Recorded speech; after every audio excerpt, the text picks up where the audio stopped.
Someone or something is thinking about the spirit of healing, a legendary being that resonates with all things in the world and performs miracles. It is said to possess incredible beauty and power, being revered as a goddess in the human world. A creature keeps thinking that, with such a reputation, it believes the goddess should be able to heal Catless too. Then, it starts praying to the spirit of healing, whom everyone says can cure all the world's ailments. It pleads for the deity to appear and swears that, if she lends her power, it will offer a worthy price in return. With that, it starts shouting for the spirit of healing to respond, and a magic circle is created. However, a human appears instead, leaving the creature who was summoning stunned, as well as the human himself, who has no idea what's going on. The creature watches the summoning and wants to know if he is the supposed goddess of healing, thinking that humans really do have strange beauty standards. Then, it approaches and comments that more important than looks is his ability and asks the human to lend his power. Meanwhile, he thinks he finally died. The human in question is a 32-year-old veterinarian named Kim Oh-jin. He studied 2 years of pre-veterinary and 4 years of college. After graduating, he worked 3 years as a salaried veterinarian. Then, he finally opened his own clinic, but had no clients. His nights were long. He couldn't sleep because of the bills.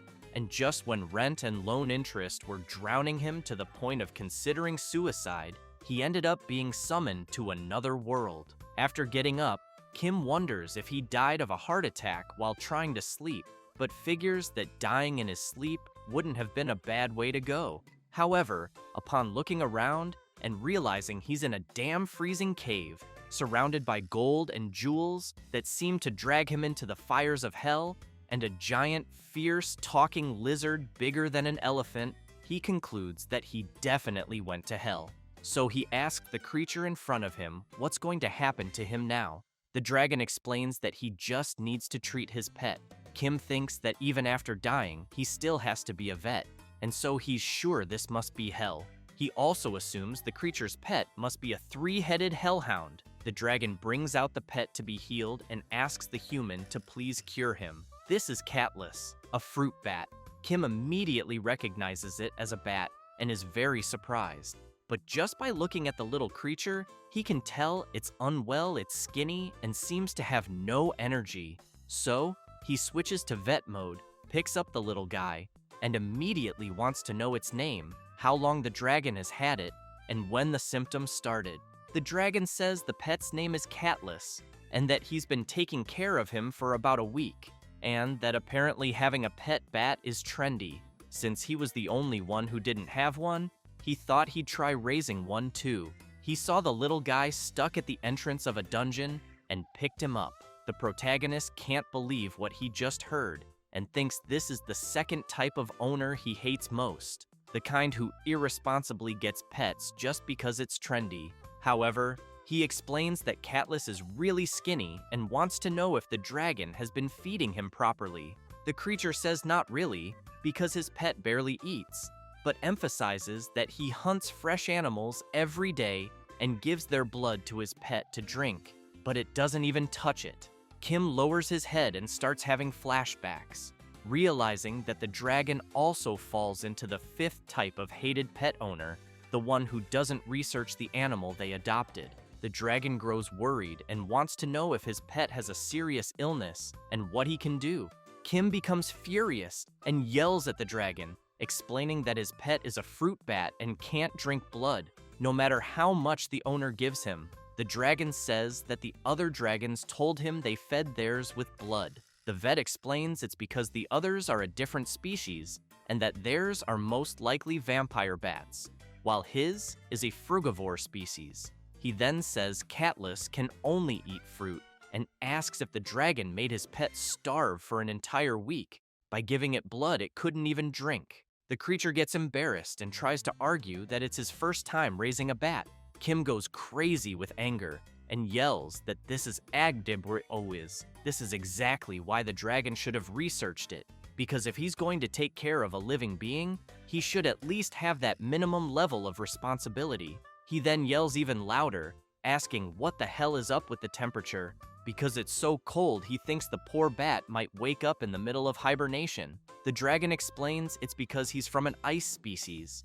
Kim adds that, in that case, he shouldn't be raising pets if he can't provide the right environment. The creature watches the protagonist and thinks that this was to be expected, because he believes the legendary spirit of healing really crushed him with his presence. Meanwhile, the vet really wants to know why the hell anyone would want to raise a creature just because it's trendy. The dragon thinks about telling the human, how dare he be so arrogant in front of a dragon, but knows there's no way to argue back. And looking at Catless, he wonders what the hell he's done for someone who claims to love nature, because he knows that, no matter how small, the creature in front of him is still a life, and that, as the spirit of healing said, he should have taken responsibility. So he picks up Catless and tells him that, because of his selfishness and ignorance, he made him suffer. He apologizes and says he'll prepare fresh fruit for him right now and then return him to where he came from. The dragon thanks Catless and makes it clear that his pet's happiness is more important than his greed. Kim listens to all this and thinks that hell is more reasonable than he imagined. Then, the dragon thanks the protagonist for giving him that huge reality check and, as promised, says he'll pay the price for using his power. Kim asks that in his next life they let him be born as an oil-rich Arab prince, or reincarnate as a filthy rich villain heir. The dragon wants to know what the hell that means, and if it's some language from the spirit realm. The protagonist is puzzled and wonders what exactly is this spirit of healing the dragon keeps mentioning. Then, the dragon offers an item and says he will grant him a magical artifact imbued with his divine power, and that with it, the protagonist will be able to create whatever he wants. However, he warns that if he has bad intentions, he won't be able to use it. And while the protagonist is in shock, not understanding what's happening, the dragon thanks him again. Then he asks him to return safely. So something starts happening around the protagonist, and he wonders if this is really the afterlife, until he realizes he's living something that only happens in comics. With that, he starts screaming, asking the dragon to wait, and that if his wish is to return to life, then send him back to the early days of Bitcoin. But it's too late, and he's sent back. Meanwhile, the dragon heads toward the cave entrance to get fruit for his pet. Somewhere, a bright light shines. It's the protagonist returning. He laments having lost the once-in-a-lifetime chance, since he could have asked the dragon for that golden plot of land in Nyundong, and should have asked for Earth stocks to rise again. Shocked at himself, Kim comments that he should have trained to make wishes faster, because all he got for being summoned was a cursed necklace. Looking at the artifact, he wonders if it's really imbued with the dragon's divine power and what he'll do with it, until he gets an idea and realizes the dragon didn't even explain how to use the artifact. At that moment, a guy appears and wants to know what the protagonist is doing standing there, blocking the way. Then he throws Kim aside and makes it clear he should get out of the way. The protagonist is confused by this, but he hears a noise and is surprised to see several people on the street selling all kinds of things. A man bumps into him and tells him to move out of the way. Kim touches his shoulder and realizes the bump was real, so he wonders if he reincarnated or if it could be possession, but he quickly remembers that the dragon said he would send him back home. At that moment, a girl calls out to the protagonist and asks him to buy some fruit, saying they're sweet, almost like honey. Kim walks up to her and asks where exactly he is. She wants to know if he's lost, because judging by his clothes, which are pretty weird, she figures he must be a traveler. She explains that this is the Belmore region, south of Baron Doyle's domain, but she emphasizes that there's not much to see there, although the inns and shops are all lined up, so travelers always stop by. That's why she wants to know where he's from.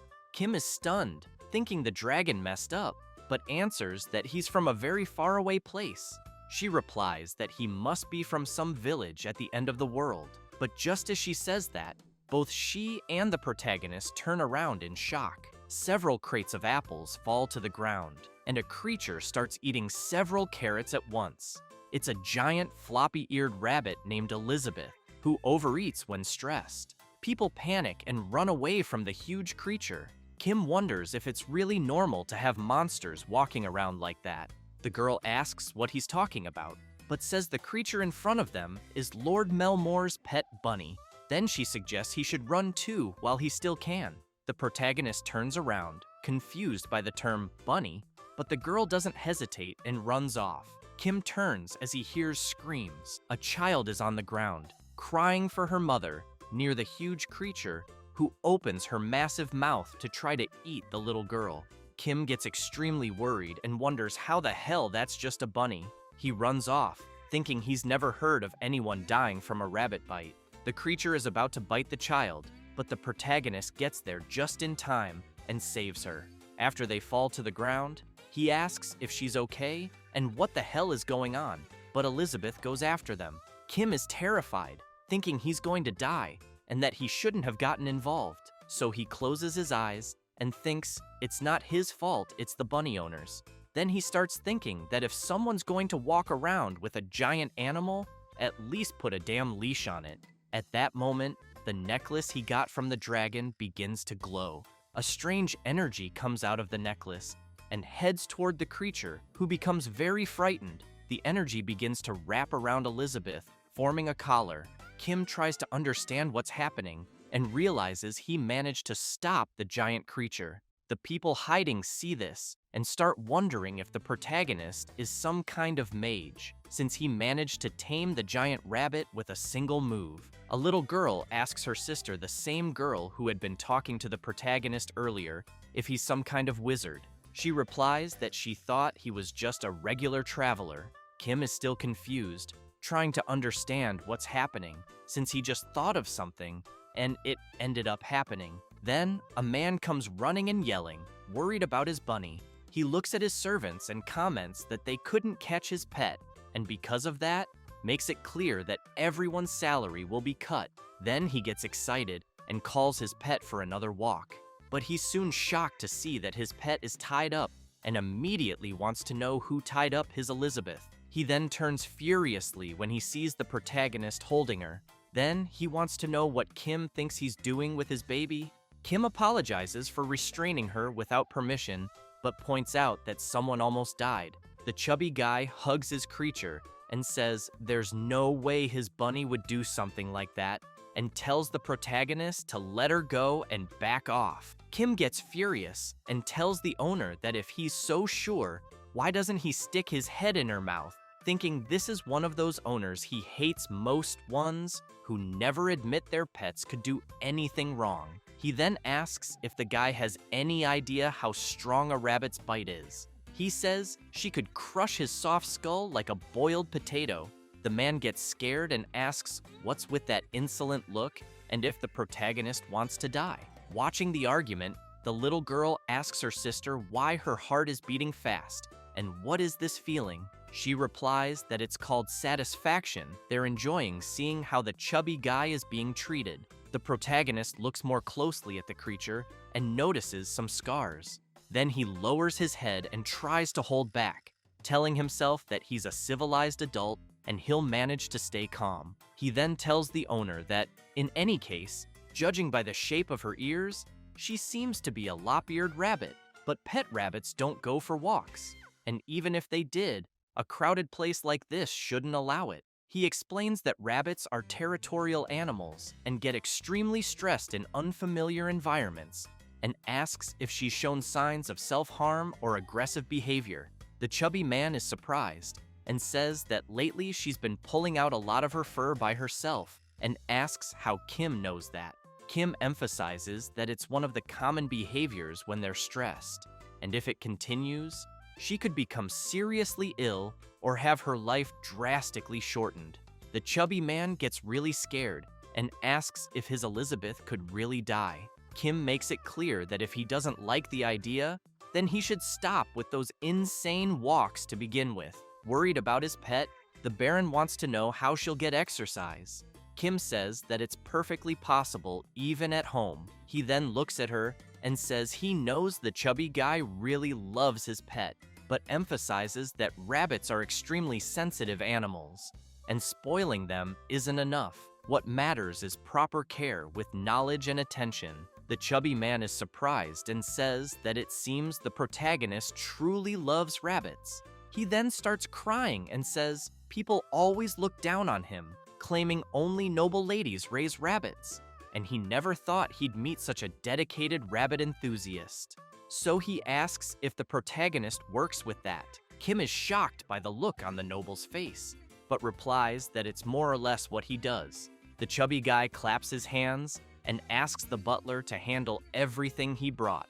As the butler delivers the items, the chubby man says it's not much, but hopes the protagonist will accept it, and says he'd be grateful if Kim could do a checkup on Elizabeth from time to time. He then runs over to her and shouts that he's sorry and didn't know it was so hard for her. Kim is left confused and thinks this definitely isn't the kind of place he wants to visit often. The people who were hiding come rushing over once they realize the Baron is gone, and they shout their thanks for getting him to leave in such style, saying they were constantly suffering because of that damn rabbit. The girl from earlier approaches Kim and says that thanks to him, they can finally work in peace. She then asks if he likes apples, because she's going to give him a huge discount. He replies that he just got transported here and has no money at all. The girl wants to know why he's worried after all. The Baron just loaded him up with cash. She says she knows he may be a bit annoying, but if there's one thing he has, it's a lot of money. Kim takes a few coins from the pouch, bites them, and concludes that it really is gold. The girl tells him that what he just put in his mouth is a gold coin, and while he's still in disbelief at the coin's value being recognized in any world, she emphasizes that just because it shines doesn't mean he should stick it in his mouth. Kim wonders if there's a way to take the coins back to his original world. Then he asks how much a commercial space there would cost. The girl wants to know why his eyes are shining like that, so the protagonist gets an idea and says he's going to open a second branch right there, and with the money he earns, he'll pay off the debt from the first branch in the real world. Sometime later, Kim thanks everyone for being there and says he thinks all the expected candidates have arrived. Looking at them, he comments that he hopes one of them is the chosen one. Then he takes a deep breath and asks if they can begin the game of life or death. This is the job interview for Kim Ojin's veterinary clinic team. A few days earlier, the protagonist went to the Baron and said he wanted to open a veterinary clinic. The chubby guy asked if he really intended to settle there and what he would need: money, a house, or land. So the Baron showed him a house and told him it was his. Kim was very impressed with what he had just received and thought that, in the end, the most important thing in life was connections. With that, the opening of his branch went super well, and as soon as people found out he was settling there, the Baron even prepared a shop. While cleaning the place, he noticed there was a lot of rabbit stuff, but didn't care since he got the spot for free. So now that he had a shop, all he needed was to make the business succeed. However, he knew he still didn't know much about the place, especially about the dragon he had met, and because of that, he figured he'd need to find him again to return to the real world, since the dragon had said he would send him back, but ended up dumping him there. Then he started putting up notices, saying he needed someone who knew the region well and had knowledge of animal medicine. And so, back to real time, the job interviews began at the veterinary clinic branch. The first interviewee introduces himself as Thomas, the second son among 3 brothers and 2 sisters, born of a strict father and a kind mother. That's why he trained both his body and his character. Kim evaluates the first candidate and thinks he has no personality at all. The second interviewee says his name is Philip and that his family has worked with animals for generations. Kim is surprised and wants to know what exactly his family does. Philip pulls out a cleaver and says they run a butcher shop, and he's handled animals since he was a child. He also emphasizes that no one in the region handles a knife better than him. Kim evaluates the second candidate and thinks he needs to be very careful with whom he hires, because apparently there are way too many crazies in this world. Then he calls in the third candidate, but as soon as he sees the guy, he figures that judging by his face, he probably already chopped someone up. Still, he thinks he can't judge by appearance. So he asks the third candidate why he applied for the job. The guy starts shouting, asking if the protagonist is the famous mage, saying he searched everywhere for him, and begs to be used as a doormat. Kim is stunned and decides that from now on, he absolutely will judge people by their appearance. The lunatic starts approaching him in a weird way, and Kim wants to know what the guy is doing. Then he shouts, telling him to stay away. At that moment, someone calls the protagonist director and asks when it will be their turn. While Kim is desperately trying to stop the crazy guy from doing anything, he wants to know if that person really thinks it's a good time to ask that. The person asks if they should clean up the mess. In a total panic, the protagonist replies, yes. So the person lands a massive punch on the lunatic who was trying to grab the protagonist, slamming him hard into the wall. Then she introduces herself as Selena, saying she's a traveling animal specialist and also performs basic procedures. To sum it up, she believes she has the experience for the position. Without hesitation, Kim gives Selena a score of 100 and tells her she's hired. Kim thinks that's how a veterinary technician was hired at his affiliate clinic in another world. The next day, Kim is thinking about the hot sun and the welcoming new environment, but he realizes it's already late and there's no sign of his new employee. He admits he hired her on impulse and wonders where he should post a new job listing. Then someone knocks at the door and he thinks she finally arrived. So he goes to the door and, as he opens it, asks if she had a good lunch. But it's not his employee. It's a guy who laughs and says he hasn't eaten yet and asks if he was supposed to. Kim immediately wants to know who the guy is. After they enter, the protagonist starts buttering him up and asks if he prefers water or tea. The man replies he prefers tea. While preparing it, Kim thinks that his first customer at the new branch has finally arrived, thinking this is the first step to paying off his debt in the real world. He concludes that this time it's going to work because he's already analyzed all the mistakes of the first clinic. Back in his first clinic days, after explaining that the dog's front paw injury was properly treated, he emphasized that the pup seemed to have tartar buildup and that the owner would need to brush its teeth frequently. The dog owner, looking discouraged, asked if he really had to do that because it sounded annoying. Without filtering his words, the protagonist asked why the owner would even bother. Might as well let the tartar build up, the gums swell, the teeth fall out, and just go to hell already. After that, he saw a review of his clinic online, with many people saying the owner was insane and didn't know how to talk to people.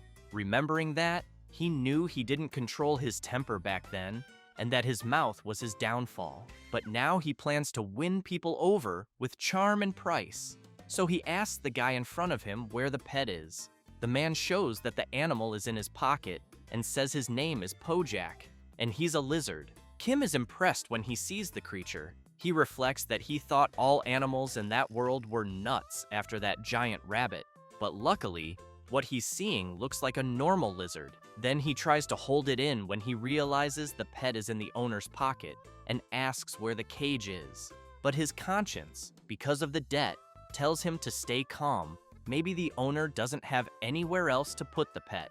The guy yells, saying it's cooler to keep his pet in his pocket, which makes Kim furious. His conscience begs him not to react and just focus on work. The client wants to know why the vet is gripping the table like that. After calming down and thinking he finally managed to control himself, Kim asks why the owner brought Pojak and if he's sick. The guy says it's because his pet seems really weak and that he's also sensitive to cold. Kim explains that's normal for lizards. The client also says that when he grabbed the lizard's tail, it fell off. Kim holds back again and says that's also normal. The client says he'll trust the protagonist and asks him to make his pet healthy. Kim, seeing how the client is asking, suddenly remembers the dragon because it was in the same tone. So he thinks the real problem isn't the animal, it's the owner. Still, because he doesn't trust the owner, he thinks it's best to do a checkup. After picking up Pojak, he notices something strange about the creature's skin. Kim comments that it looks like Pojak has dysectisis, a condition where the skin shedding process doesn't go properly. The client asks the protagonist to be very careful when touching him, since Pojak is a bit aggressive, as he was picked up from the street. While Kim touches the creature's skin, it starts to get annoyed. Then, it fills its mouth with something, which leaves the protagonist quite confused, trying to understand what's going on. At that moment, Pojak opens its mouth, and a powerful fireball appears.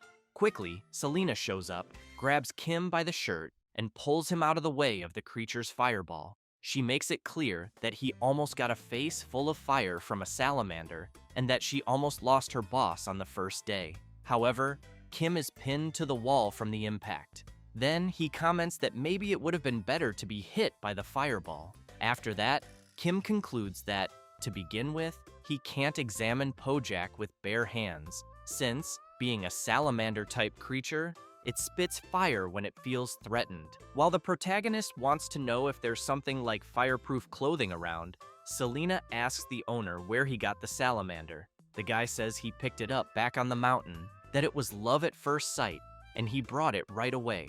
But he wants to know if maybe she's jealous. She replies no, but wants to know, to begin with, if it's not illegal to capture salamanders from there, since they are too wild to be kept at home, and their numbers are already low due to illegal hunting. The guy is completely shocked to hear that, and asks if that means he can't keep Pojak.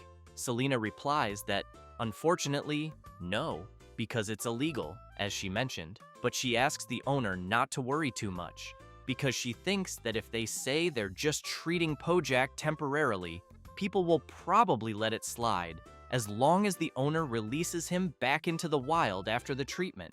At that moment, the guy turns around, starts crying, and says he'll never let go of Pojak. Then he runs off. Kim is shaking with rage and wants to know what the hell is wrong with the owner. Selena guesses maybe he decided to leave. The protagonist looks at her with a sinister expression and says they haven't even started treating the animal, so he wants to know where the owner thinks he's going and why she just stood there watching. Therefore, he orders Selena to go after him immediately. She finds it strange, but replies that she will. Meanwhile, in the city, the girl is all happy organizing her fruit stand, since she knows the Lord's rabbit isn't around, and life has become more enjoyable. She thinks that as long as the creature is busy playing with the Lord, there's no way the stand will be wrecked anytime soon, until she sees several people running. Selena and the protagonist are chasing after Pojak's owner. They pass by the fruit stand, and Kim is already exhausted, begging them to catch the owner for God's sake. The girl realizes it's the guy from before. She turns and says she doesn't know what's going on, but this time, she won't get involved. The guy, while crying, keeps wondering why the veterinary clinic staff are still chasing him and whether they're jealous of his pet. So he shouts for Pojak not to worry, thinking this is also a test for them, but makes it clear that no one will separate them. Kim keeps yelling, saying the salamander needs to shed its skin and that the owner should stop. The chase continues through the whole city until Selena and Kim stop briefly, and he comments that the scumbag owner is really fast. She emphasizes that her boss needs to work out more. Then she asks if the salamander really didn't manage to shed. He replies yes and explains that, in addition, it already has 2 or 3 overlapping layers, so he thinks they need to be removed as soon as possible. Selena becomes serious and says they need to hurry and find the owner. Kim asks why she looks worried. She says that if a salamander doesn't shed, the fire builds up inside it, and when that fire reaches an unbearable level, it leads to uncontrollable rage. She points out that a salamander's rage is really dangerous and could even destroy the entire area. Kim gets worried and says they need to find him quickly to try to prevent a bigger disaster. Meanwhile, the the owner arrives at a place and thinks everything seems fine there, and that those lunatics probably won't follow him there. He puts Pojak on the table and says they're safe now. He feels happy and thinks he needs to celebrate the moment with a beautiful song. But while he babbles, he doesn't notice his salamander building up a fireball, which keeps growing by the second, until it starts to emit a strong glow that catches his attention. He turns to see what the glow is, and an explosion happens. While on the ground, the owner screams in pain. As he gets up, he looks at the fire in front of him, wondering what just happened. Seeing his pet in the center of the flames, he starts shouting and asking if it was the one who caused all that. He approaches and asks if his pet is mad at him, but says that even so, he can't go around setting things on fire. As he reaches his hand toward the creature, it feels threatened again and quickly prepares another fire blast, scaring the owner. As soon as Pojak fires it, the owner thinks his pet couldn't be doing this, since they're family. But right then, Selena arrives and pulls the owner out of the way, and the protagonist quickly grabs Pojak, who's still releasing intense heat. Kim asks his assistant if the creature's fury targets people. She explains that Pojak has completely lost reason and emphasizes that if they leave things as they are, the fire will only grow stronger, so they need to calm him down. Kim starts shaking Pojak back and forth, trying to figure out how to do that. And just as the little creature prepares another attack, the protagonist thinks that if only they had a fire extinguisher. At that moment, the necklace he got from the dragon starts glowing intensely, and suddenly, a fire extinguisher appears in the protagonist's hand. He's surprised, but doesn't think twice and sprays it right in the creature's face. Pojak is confused, but Kim keeps spraying. He then thinks that the necklace he received is really useful. After putting out the flames, Selena comments that it looks like they managed to calm things down and asks Pojak's owner if he's okay. He's still pretty shaken, but upon learning it was his pet's rage that caused all that, he says that means his pet doesn't hate him, and if it weren't for that, Pojak wouldn't have attacked him. He adds that once Pojak sheds his skin, everything will be fine, and now he can take better care of him from now on. Kim can't believe the owner's words and wonders if he's really being serious. So he asks if that's all he has to say about the situation they just went through. He replies yes and tells the protagonist not to worry, since his feelings for Pojak haven't changed, and they can rebuild the house. Kim snaps and yells, explaining that because of the owner's irresponsibility in not listening to someone who understands the matter, his house burned down, the neighbor's house could have burned too, and people could have gotten hurt. So he asks if everything turned out fine just because the owner is okay. The owner looks a bit embarrassed and explains that's why he said he'll take better care of Pojak from now on. Kim takes a deep breath and tries to hold back so he doesn't lose his temper. He then makes it clear that he shouldn't raise wild animals irresponsibly, since they have their own environment to live in.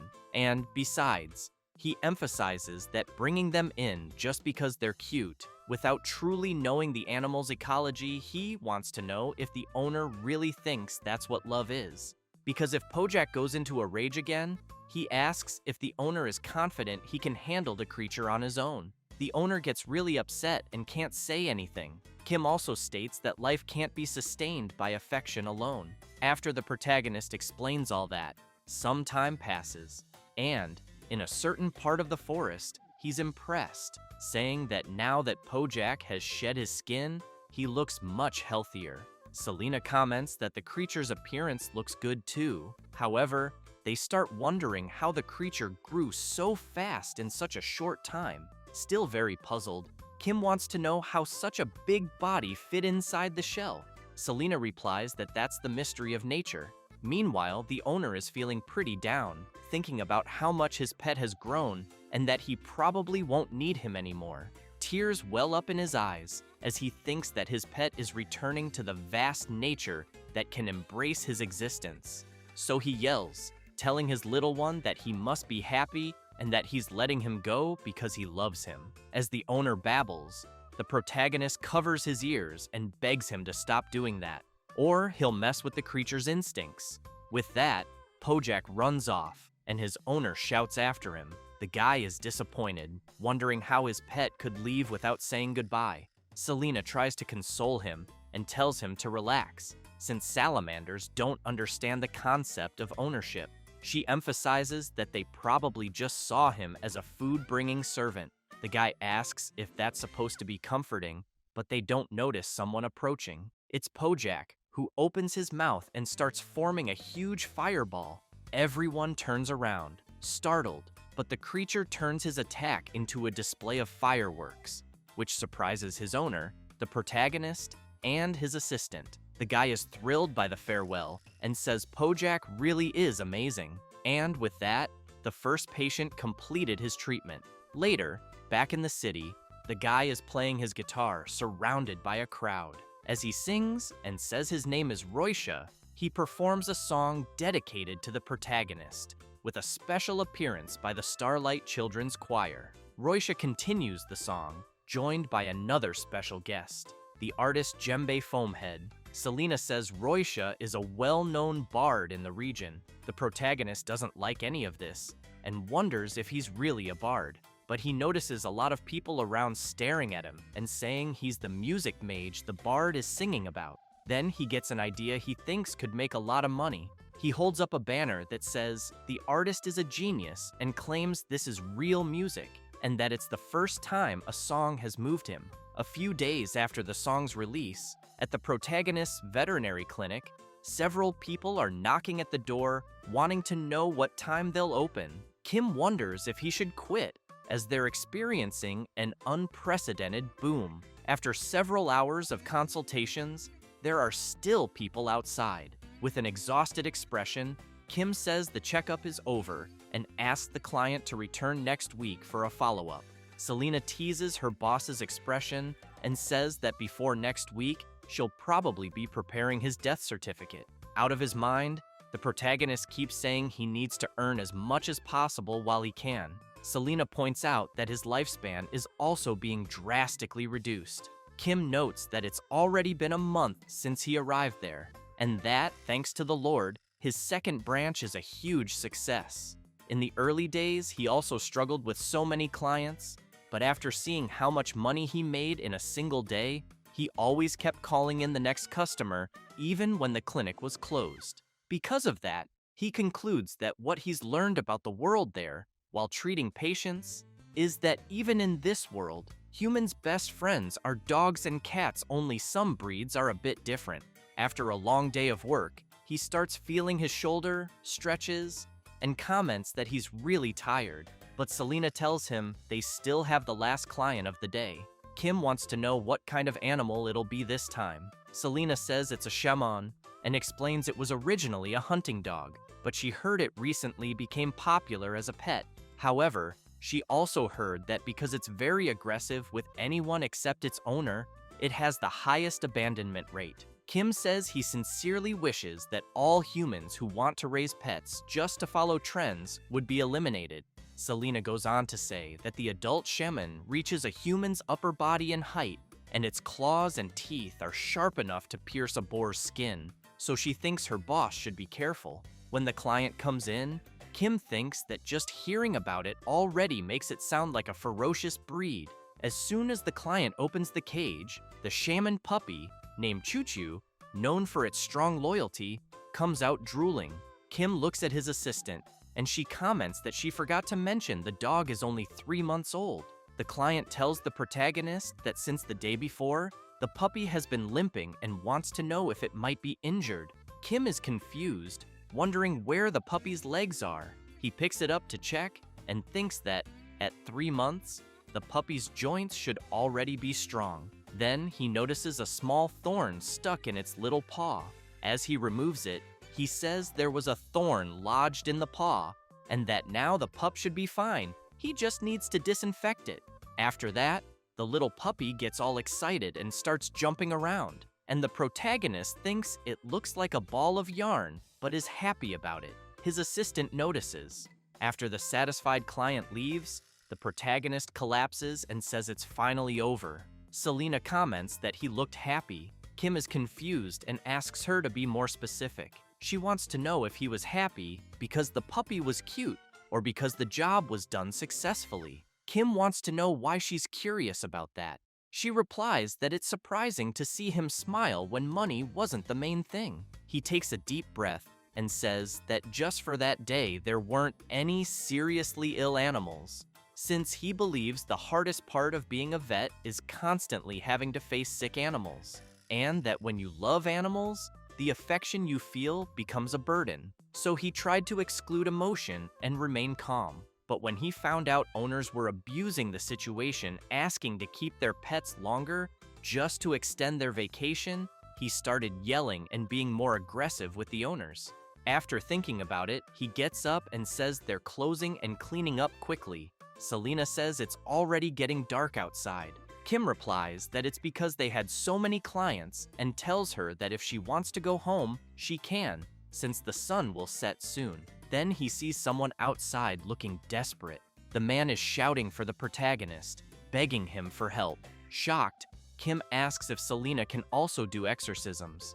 She grabs a broom and says maybe physical attacks might work. The man opens the window, startling the protagonist, then grabs him and runs off with him. Selena just watches, unable to believe what just happened. After the man takes Kim to a place, he keeps apologizing, then says he didn't know Kim wouldn't have the strength to climb a small mountain.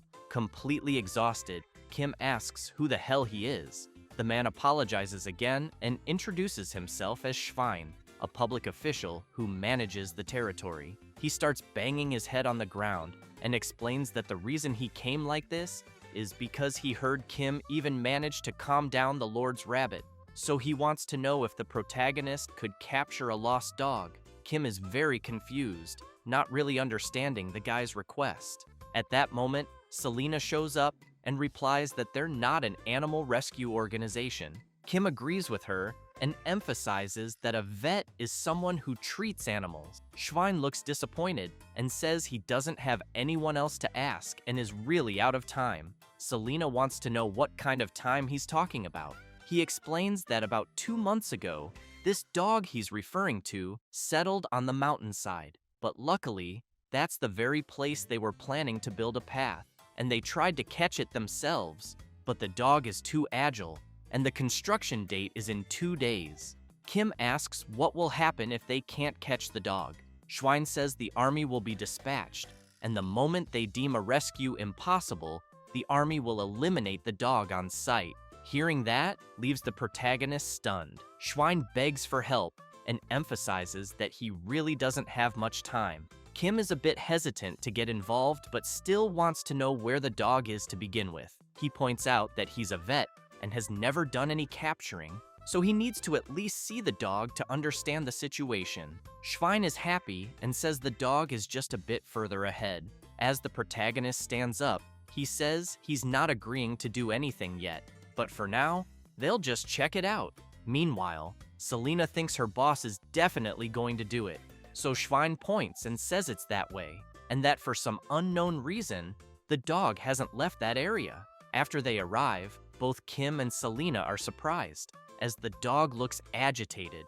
Kim asks if the dog ahead might be a shaman. She says she already mentioned it's a popular breed that many people adopt and also abandon. They watch the dog, and Kim thinks it's been 2 months since it settled there, and judging by its condition, it seems it hasn't eaten properly during that time.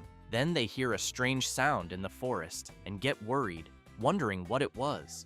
Kim takes a step forward, which angers the dog and causes it to lunge at him. Selena grabs Kim and Schwein and jumps away, saying it's dangerous and that they need to pay more attention. Kim yells that turning your back on an angry dog is even worse. Selena asks if he would have preferred being bitten to death. Kim looks back and says if she keeps running from the dog, it'll only get more agitated and keep chasing them. So he considers that they need to distract it and find another place. But then they're confused to realize the dog isn't chasing them anymore. Kim wonders why the dog isn't following and asks if she hadn't said it was a hunting breed. So he points out that an excited animal, especially a hunting dog, wouldn't just stop chasing from that distance. The dog returns to the same spot it was in before. Kim notices this and becomes intrigued. Selena says she has no idea what the dog is thinking. Schwein explains that the dog chases people away like that every time, which is why the complaints from the residents below aren't a joke. Kim starts thinking about it until something comes to mind, and he immediately wants to know what kind of complaints Schwein received. He says the complaints are about a vicious dog barking on the mountain and being dangerous, and that's why people want it captured quickly. Then the protagonist asks if, by any chance, anyone has been hurt because of the stray dog. Schwein answers yes, but after thinking a bit, says no, there haven't been any such complaints. Kim asks Selena if she had mentioned that shaman dogs follow their owners well. She replies that, as she said before, they're known for their excellent loyalty. Then she wants to know if her boss noticed something. The next day, they're in another village, the closest one to the mountain. Selena wants to know why they came there instead of trying to catch the dog. Kim says they're now looking for the dog's former owner. She's confused and points out they don't have time for that. So wouldn't it be better to just catch the dog? They could simply put food in a trap cage to lure it in, since it looked hungry. Kim says clearly that the dog wouldn't be lured by food. Selena doesn't understand and asks him to explain. He turns to her and asks why. Then, is the dog so thin if it's a hunting breed? So he believes something must take priority over its hunger. Like, for example, an order from its owner. Kim comments, in a scene where an old man says he'll be back soon, that he made it clear to the dog that it had to stay there and wait for him to return, and never to leave that spot. Selena imagines this scene too and is visibly surprised. Then, furious, Kim says there were people like that where he came from, two useless people who order their dogs not to follow them when they abandon them. So he says if he finds someone like that, he'll beat them and drag them back to the dog, since they should see how the animal they abandoned is doing. As they walk through the town, he starts asking some old ladies about the dog's owner. One of them says she'd like to know too. The other says Gavril's husband is a lumberjack and can't even cut wood because of that damn dog. Then the protagonist asks some children. The kids scream that their mom won't let them go to the mountain because of the dog. After getting nowhere with the children, Kim finds an old man and asks if he knows anything, but the kind old man can barely hear and ends up saying nothing useful. So the protagonist gets tired after asking so many people. Then he asks Selena if people really live there, because nobody seems to know anything. She says that, in any case, it's clear everyone dislikes the mountain dog somehow. Kim says he can't believe no one knows anything. Then a girl appears and says the villagers don't know them very well. She asks if the protagonist is looking for the lost dog's owner, because this is the first time someone has looked for Mr. Jake. Kim is surprised and asks if she really knows the dog's owner. She simply asks Kim to follow her. So they go to a humble house near the mountain. Kim comments that it seems Mr. Jake lived really far from the village. The girl confirms and explains that's why the villagers didn't know him well. As she knocks on the door, the protagonist wonders if the man really lived alone with a dog in such a remote place. But the girl explains it's not what he's thinking, and then points to the side, leaving Kim shocked. She shows him a grave. Then she says that Mr. Jake passed away about 2 months ago, caught in a landslide, and that he lived a lonely life, but was truly a good person. Kim wants to know if Mr. Jake really died 2 months ago. The girl confirms and says he had no family, so she had to take care of his funeral, and that even though everyone is cursing the dog's owner, the truth is that Mr. Jake didn't abandon the dog, he simply couldn't come back. Kim stands in silence, staring at the old man's grave. The girl also emphasizes that she tried to bring the dog back too, but it was useless. And if the protagonist is there because of the dog, she wants to know if he could help Max, which is the dog's name. Kim becomes thoughtful, then clenches his fist tightly, bows, and asks that Mr. Jake rest in peace. He then says he's truly sorry for the misunderstanding and that they will definitely rescue Max on Mr. Jake's behalf. After that, the afternoon arrives, and Schwein is nervous, wondering if the people in front of him weren't supposed to come the next day. The army representative says their work ended early, so they headed out right away. Schwein tries to argue with them, asking if they could just rest for the day and come back tomorrow, but the leader questions why there's any need to drag this out until the next day, since they can just handle it now. It's not like they haven't dealt with wild beasts before. And in the end, people don't like the situation either, so he asks who would say anything if they dealt with it a day early. After entering Mr. Jake's house, Kim notices a scent of herbal medicine in the air and wonders if the old man might be an herbalist. He then tells the others that, for now, they'll just go along with the old man's aroma. Selena mentions that there are some clothes hanging there. Kim stops in front of a photograph and stares at Mr. Jake smiling happily with the dog Max. Thinking about it, he figures the old man must have really cherished his pet, which makes him want to find out what happened. Selena says that apparently Mr. Jake was searching for mandrakes. Kim doesn't understand and asks her to clarify. She points to a poster and says she's talking about the one on the wall. The protagonist gets a bit intrigued and thinks he might have seen something like that in a movie. Selena then asks if he's really never heard of a plant that screams. She goes on to explain that it's said to be hard to find and extremely difficult to harvest, but on the other hand, its price is so high that any herbalist would desire it. Hearing this, Kim becomes thoughtful and while looking at the photo, begins to suspect something. A little later, something catches Max's attention, making him excited as he realizes something. 2 months earlier, Mr. Jake had been in a small cave with the dog when it suddenly started raining. He made a fire to keep them warm until the rain passed. Max, with his fur soaked, was shivering from the cold, so Mr. Jake took a cloth and began drying him. He told his pet that he only brought him there as a precaution and, while drying him, asked him to stay still or he'd catch a cold from being wet. After drying the dog, Max jumped on Mr. Jake all happy, which made the old man smile too. Looking around, he commented that despite everything, it was a relief they found shelter from the rain, especially since he didn't know there was a cave in such a place. Then, as he turned, he noticed something, a glowing plant. As he bent down to take a look, he observed the light it emitted, the shape of the leaves, and concluded it was the mandrake plant he had been searching for. He was very impressed, thinking he'd never get to see one in person, only in books. So he considered going back home to get his equipment. The dog started trembling and growling, suggesting he wanted to go with him.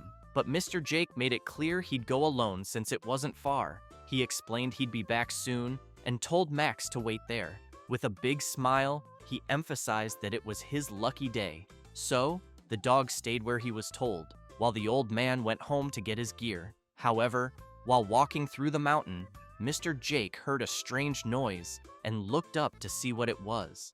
Unfortunately, that's when the landslide occurred that led to his death. The dog kept waiting for his owner.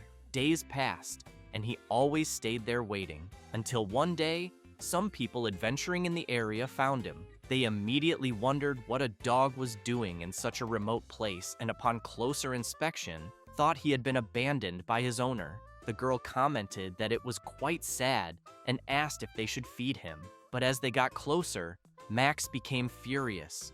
The people got scared, said it was too dangerous, and ran away. After the adventurers left, Max returned to the same spot and continued waiting for his owner. Back in the present, Max smells something strange and soon hears footsteps approaching. It's members of the army.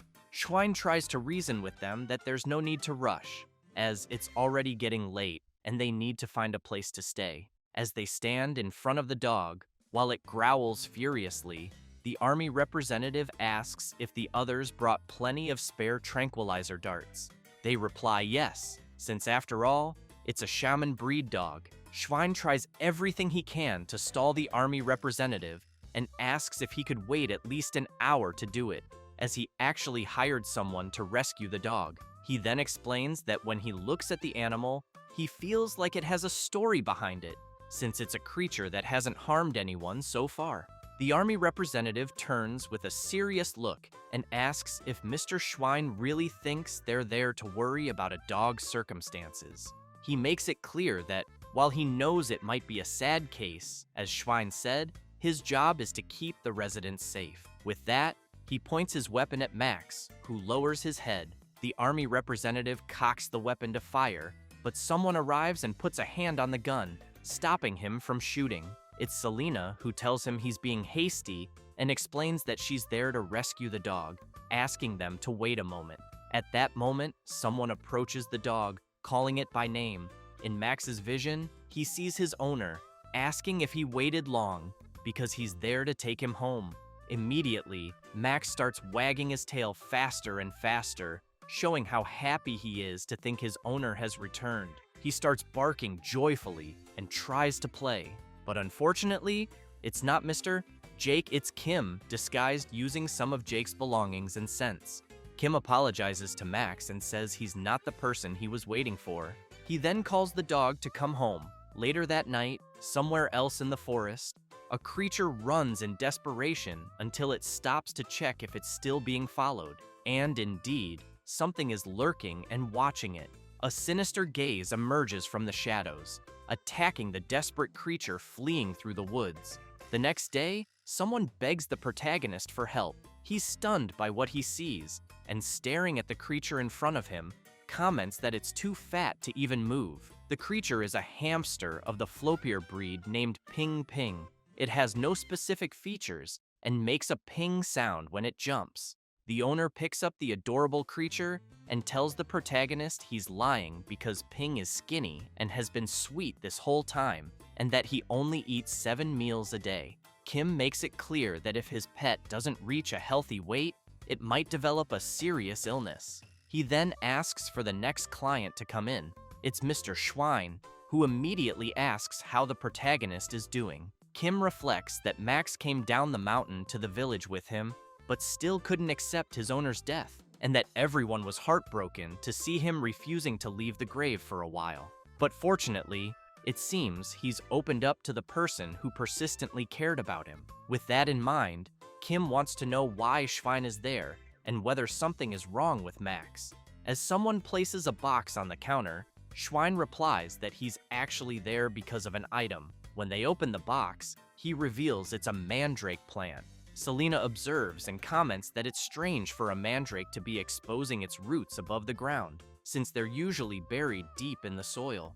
Kim thinks that the late Mr. Jake discovered the mandrake in front of him, and they decided to keep the plant as a memento. Schwein says that as soon as he transplanted it into a pot, the mandrake immediately ended up in that state. He adds that the plant started screaming day and night, and that he even tried covering it with soil, but it would always come out again. He then emphasizes that people around there can't go a moment without earplugs now, and more than one resident has had their eardrums ruptured. Selena comments that she's heard of cases like this, and that sometimes mandrakes are picky about their environment, and this seems to hate the current setting. She concludes that it must be very hard to deal with, and that it's truly a relief the mandrake is asleep right now, because once it wakes up, it'll be hell. With that, Mr. Schwein becomes desperate and begs the protagonist to please take care of the mandrake. Kim makes it clear that he's an animal specialist, and plants aren't his field. Schwein starts to panic and says that thing isn't a plant, it's a monster or a demon. Kim laughs and jokes that maybe Mr. Schwein should take the mandrake to a church instead of a hospital. At that moment, the plant starts to wake up. Mr. Schwein and his henchmen immediately run off, leaving the plant with the protagonist, who starts yelling for them to come back. Then, furious, he rants that he's seen people abandon animals before, but it's the first time he's seen someone abandon a plant. Selena removes the container that was keeping the plant confined and explains that, as she said earlier, mandrakes are very valuable medicinal herbs, not just the leaves and stems, but even the roots can revive the dying. Kim points out that it doesn't matter how valuable a medicinal herb is, what's the point if you can't control it? Selena notices the plant is waking up and warns Kim. The two of them cover their ears. Selena says that if he doesn't block his ears properly, his eardrums will explode. They watch as the creature wakes up, and Kim, worried, braces for the worst, thinking that if only he had his noise-canceling headphones, which he still hasn't fully paid off. But when the mandrake wakes up, it becomes enchanted by Kim, who is confused by the reaction. He removes his hands from his ears and asks what's going on. Selena says it seems like the plant is interested in him, but then she has second thoughts and tells Kim to remove the necklace he's wearing. He grabs it and asks why. As soon as the mandrake sees the necklace, it becomes even more dazzled and begins dancing passionately. Kim wants to know what the hell is going on. Selena comments that it looks like the plant is dancing because it's in a good mood. The protagonist is stunned, watching the mandrake dance so joyfully, and thinks it looks like a dancing sunflower toy his friend had at home. Meanwhile, Selena keeps eyeing the necklace on her boss's neck. She asks him to keep the necklace visible and on his neck for now. He agrees, since he's never raised a plant before. After some time, night falls, and someone knocks on the clinic door. Kim starts waking up and wonders who the hell it could be. When he opens the door, he makes it clear that emergency night treatments come with a surcharge of up to 30%. The woman places her badly injured pet on the table and begs the doctor to please save it. Kim grabs a candle to get a better look and is alarmed, wondering if the poor animal was attacked by a predator. Judging by the deep wound, he thinks it'll be hard to stop the bleeding. Selena appears and says mandrake leaves have a powerful hemostatic effect. Kim quickly asks her to bring just one leaf, but the mandrake looks confused upon seeing Selena. Selena, noticing how the plant is staring at her, says it's probably better if he goes to get the leaf himself. Kim approaches the mandrake, confused and trying to understand why she can't just grab one leaf. As soon as she sees him, the mandrake lights up, excitedly dancing. She then plucks one of her own leaves and hands it to Kim, who watches in horror, wondering what on earth is going on. After applying the treatment with the mandrake leaf, he comments that it was incredible the bleeding stopped instantly. The woman begins crying with joy, thanks the doctor, and says she'll never forget this favor, even if she dies. He smiles and tells her the pet will need outpatient care for a while. So he walks back to his bed and thinks he can finally try to get some sleep. However, 30 minutes later, while sleeping peacefully, someone else starts screaming for help. When Kim goes to check, he finds another creature with the same type of wound as the last one. The protagonist observes with his friend and says the little animal was attacked by the same creature as before. Looking more closely at the wound, he concludes that it's not a hunting injury. He then considers that maybe whatever did this was just playing around like a psychopath. The pet's owner is scared and asks what he means by that. Selena says she's never heard of anything like it either and wants to know if it might be some new kind of monster. At that moment, the child with her mother starts yelling, saying she knows who the culprit is. She says she's pretty sure it's Baron Doyle's pet wolf because she knows he walks through the forest with that wolf and that playing with weak animals is his hobby. Kim is shocked and wants to know if there's no animal protection law there, and if they just let that happen. The child's mother says she thinks it's because the Baron is a noble. The protagonist goes crazy with rage and comments that this feudal class society is really annoying. After that, a week passes, and several people come asking the protagonist to save their pets. Visibly exhausted from lack of sleep, the protagonist screams that he can't take it anymore and can't go on living like this.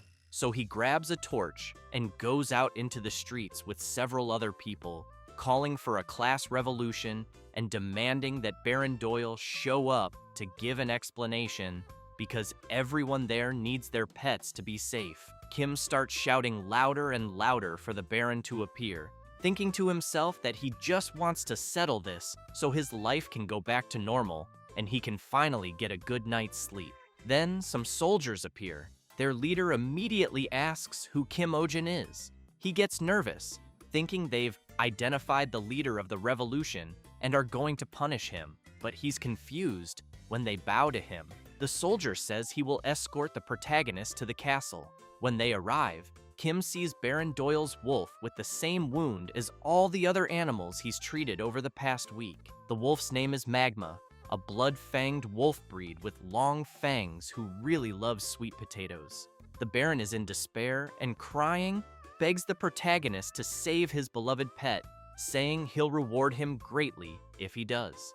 Both Kim and Selena observe the wolf, wondering what the hell is going on.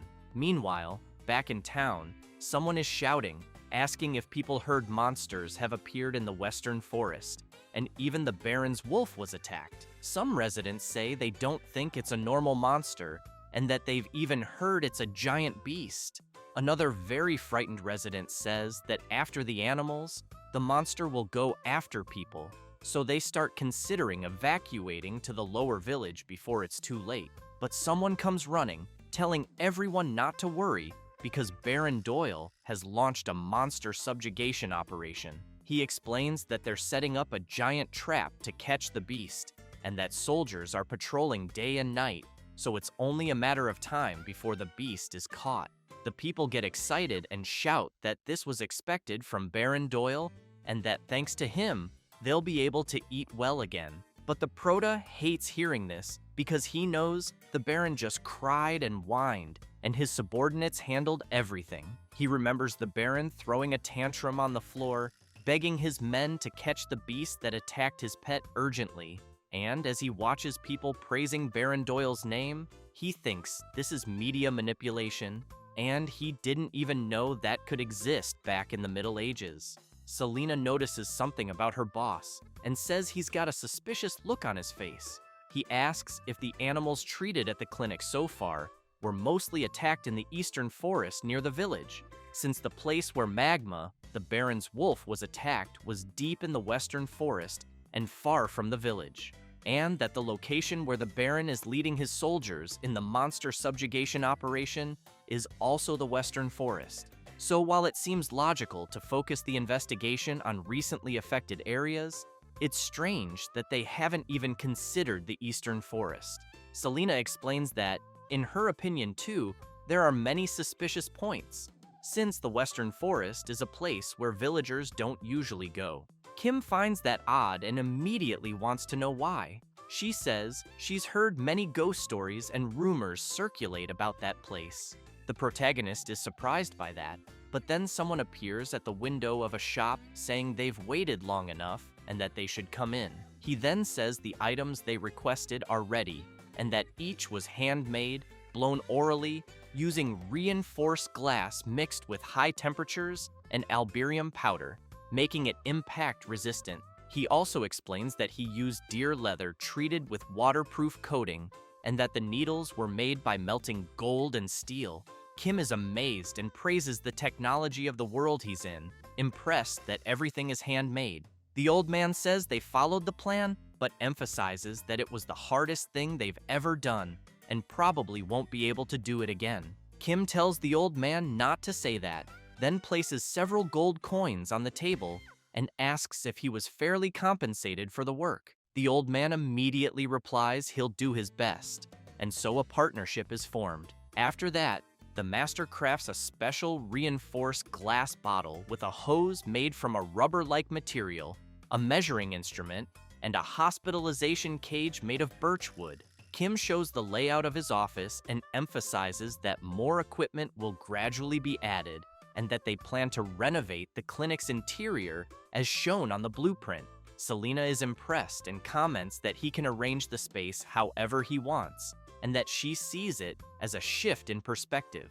Kim just laughs, thinking the hospital is going to be modern and that the uncivilized will surely praise him.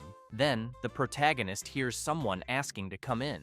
Several people start bringing products into the shop. Kim wants to know what all of that is. Selena says they're medicinal herbs. She shows some to her boss and tells him what he's looking at is the Luna's Flora herb, which can be mixed with water and fed, or ground and powdered to be inhaled, and by itself can induce sleep. She then explains the Baron's Tears herb is a painkiller, and if he activates the flower operator, it heals abdominal pain.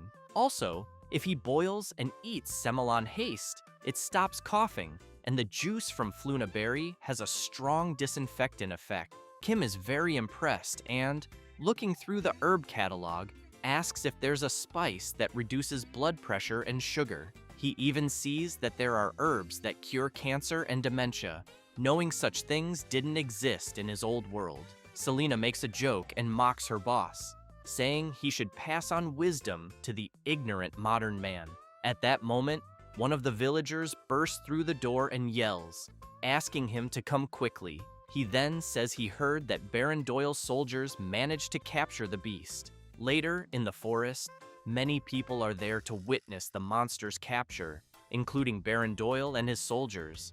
Kim is worried because he hears a loud noise, almost like a dragon roaring, and wonders what kind of beast it might be. He also sees that the creature managed to break the trap and escape again. The soldiers shout, ordering the hunting dogs to chase the creature, so they dash off at full speed. However, Kim watches the silhouette of the creature and grows even more concerned. But as soon as the dogs corner the creature, they realize it's just a kitten. They observe the creature for a brief moment, and one of the soldiers turns to the Baron and says that no matter how you look at it, it just seems like a stray cat. But the Baron doesn't care and shouts that the animal in front of them is the creature causing all the trouble. He then asks if they can't see it. Even his wolf Magma is trembling in fear. Looking at the creature, he tells everyone to take a good look at the beast's wicked claws and teeth. However, the protagonist is in disbelief, thinking that no matter how he looks at it, all he sees is a super strong rich bully picking on a socially disadvantaged orphan who's often the target of bullying. Violence caused by self-defense. The Baron quickly orders them to throw the net over the animal. A soldier then shouts to bind it with chains and weights. After fully restraining the kitten, they shout to burn the beast, which horrifies the protagonista. He can't believe they're taking this seriously. Doyle laughs and demands the creature be dragged away alive so it can be executed in front of everyone. Kim, observing the soldier's expressions, concludes that this is clearly animal abuse. At that moment, his trauma button is pressed. He remembers a time from his previous life when a boy brought him a cat asking him to take a look. The boy explained he used to feed it in the commercial district, but hadn't seen it in a while and wanted to know if someone had done something. Kim, seeing the animal's condition, was shaking with rage. That was case number 1 of the most hated kind of pet owner, animal abusers. After remembering that and seeing the soldiers yelling to hurry and trap the animal, he snaps and screams for them to stop, shut their mouths, and pinch their noses. The soldiers and the Baron are stunned by this sudden outburst. Then, worried about what they'll do to the animal, he points at the creature and tells them to look closely at the monster's forehead, because it's clearly a demon. Both Doyle and Selena are confused. He emphasizes the clear M pattern and the scar above it. Kim thinks to himself that he'll go full medieval, then keeps yelling that it's the mark of the great demon who will bring a global plague, the mark of Corona, the great pandemic. Everyone starts panicking, wondering if it could really be true. Kim explains that the first demon messenger who spread the plague was a small rat. A cat that ate many of those rats and accumulated magical power became an even stronger plague spreader than the rats themselves, and eventually showed up right where they live. He then gets serious and declares that the animal in front of them is the Corona plague. He explains that if the disease begins to spread, half the population there will disappear. The soldiers start shouting that they've never heard of such a thing in their lives. One of them turns to ask Baron Doyle what he thinks. The Baron asks the protagonist if it's really true. Kim answers yes, and says it's something that happened where he came from, and that to defeat this demon, the entire world had to go to war against the plague. Doyle wants to know if he's seriously saying the cat is the demon's messenger. Kim says yes, but emphasizes that the creature is still young, and that where he came from, they created a cure to subdue it, something they can do here as well. He then turns to Selena and asks if he's right. Kim winks, thinking his assistant needs to play along and say yes. A bit awkwardly, Selena responds that it's quite possible, and that if they use the cat's blood and herbs, they might be able to make a cure for the epidemic. Kim waits anxiously for the Baron's answer, wondering what he'll do if this doesn't work. A soldier then comments to the Baron that this story is absolutely absurd. Doyle makes it clear to the protagonist that he has 1 week, and during that time, he must completely heal the monster and bring it to the castle, and after that, it will be executed in front of everyone. After partially resolving things, Kim returns to his clinic. A bit relieved, he admits he's really scared and thanks Selena, but comments that she seems better at lying than he expected. She replies that she never lied and explains that it's true that, with the cat and the mandrake, they could make a cure. However, she knows one alone won't be enough, as they'd need to grind hundreds of mandrake roots. So she wants to know why her boss tried to save the animal. Selena says she put the kitten to sleep with pills for now, but thinks it'll be hard to deal with once it wakes up. Kim turns serious and says it's because the little animal isn't the one who attacked the village pets, as he recorded the symptoms and wounds of all the injured animals so far. The village animals all have similar wound sizes and shapes, but Magma, the Baron's wolf, is different. His claw size, wound shape, and even the severity suggest he was attacked by a completely different animal. Selena then concludes that Magma is the one who harmed the village animals up to this point, but asks if the one who attacked Magma is the kitten they have. Kim says yes, but thinks something's off, because Baron Doyle has used his power to cover up Magma's crimes, so why is he now shifting the blame to another animal and trying to capture it on such a large scale? He then wonders if the exaggerated subjugation operation might actually be aimed at capturing the cat itself. Selena agrees, saying that explains why the Baron tried to capture the cat instead of killing it, and why he so easily believed Kim's outrageous lie. She also points out that the black scar on the cat's forehead bothers her. It doesn't look like an ordinary wound, and it's odd that it has so many old injuries on its legs. Kim hears this and declares that he'll definitely do everything he can to figure it all out. Selena thinks that at first, she assumed her little boss was just a money-hungry vet, but now sees he's actually pretty impressive. But then she sees him petting the cat and wiggling his butt ridiculously, with a hilariously dumb face. Seeing that he won't stop, she's stunned and wonders if he's just a lunatic. After a while, loud noises start coming from inside the vet clinic. The people outside are scared, wondering what's going on, saying they've never heard such a terrifying sound before. One of the villagers shouts, asking if they haven't heard. He says he heard that Veterinarian Kim is fighting a demon, and also that he's purifying the demon that causes the plague. People start imagining things, thinking the protagonist isn't just a doctor, but a wizard from another world. And so, public opinion in the Middle Ages is formed, with everyone cheering for the protagonist. Meanwhile, he's terrified, begging the just-awakened cat to start with just one spoonful, but the cat slaps him in the face. Kim watches the cat and thinks its temperament is really hostile. Selena notices something odd and asks her boss if the cat looks smaller compared to 3 days ago. Kim says yes, and not just the weight, the size of its body is noticeably smaller too. Selena says that's expected of a monster, and that maybe its body is shrinking due to magical exhaustion. But Kim gets upset and says that, magical power or not, the creature needs to eat something it hasn't eaten in 3 days. He explains that being hungry makes it angry, and getting angry burns energy, making it even hungrier, forming a vicious cycle of hunger and rage.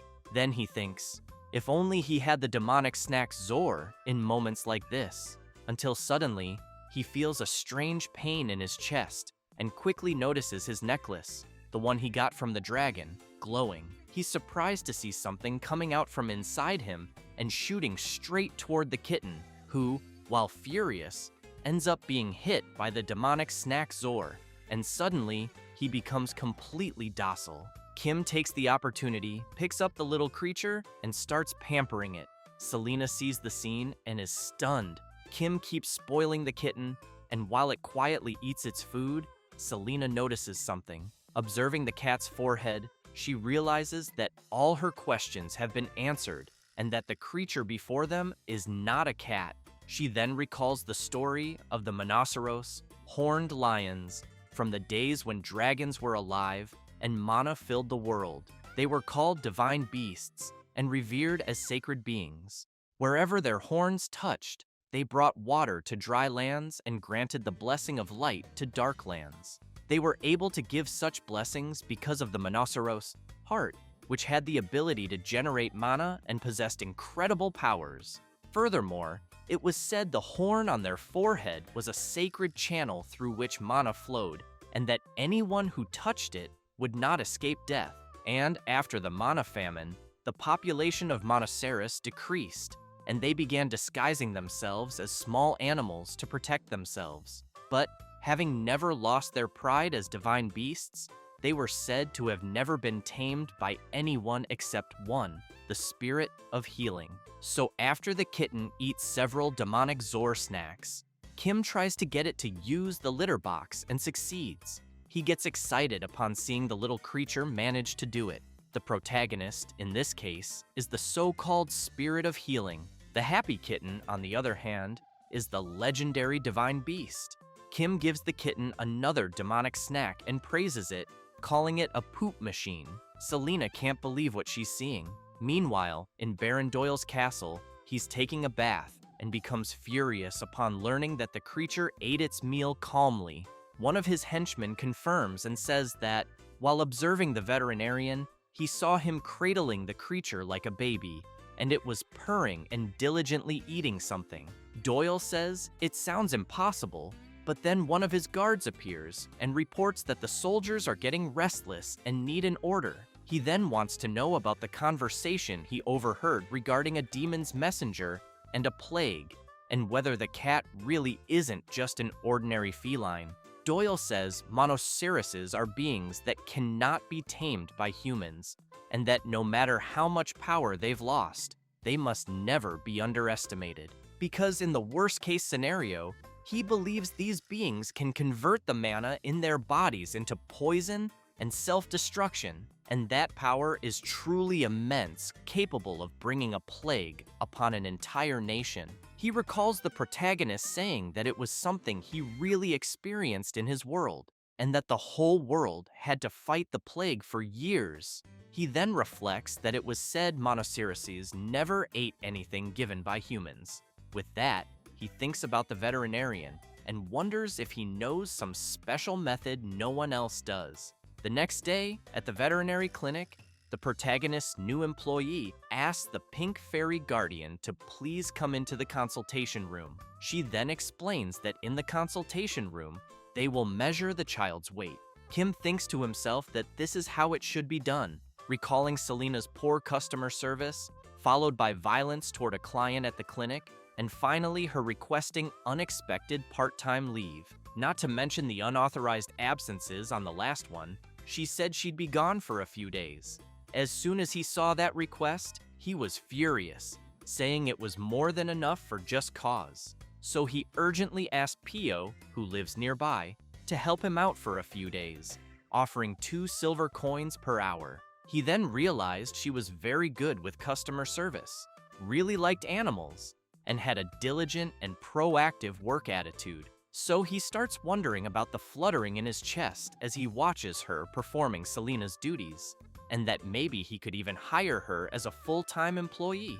However, that day, he notices something. Looking around, he wonders why everything is so quiet, since he knows that usually, with animals crying and fighting, the place is always noisy. But for some reason, all the animals and clients seem to be quiet. And while he keeps finding that strange, he doesn't realize it's all because of the cat on his shoulder, emitting a sovereign aura like a divine beast. The next day, Kim calls in the next client, and he immediately sees it's Ping Ping's owner. Upon inspecting the pet more closely, he wonders how this happened, since he remembers Ping Ping used to weigh only about 500 grams, but now looks like he weighs 10 kilos.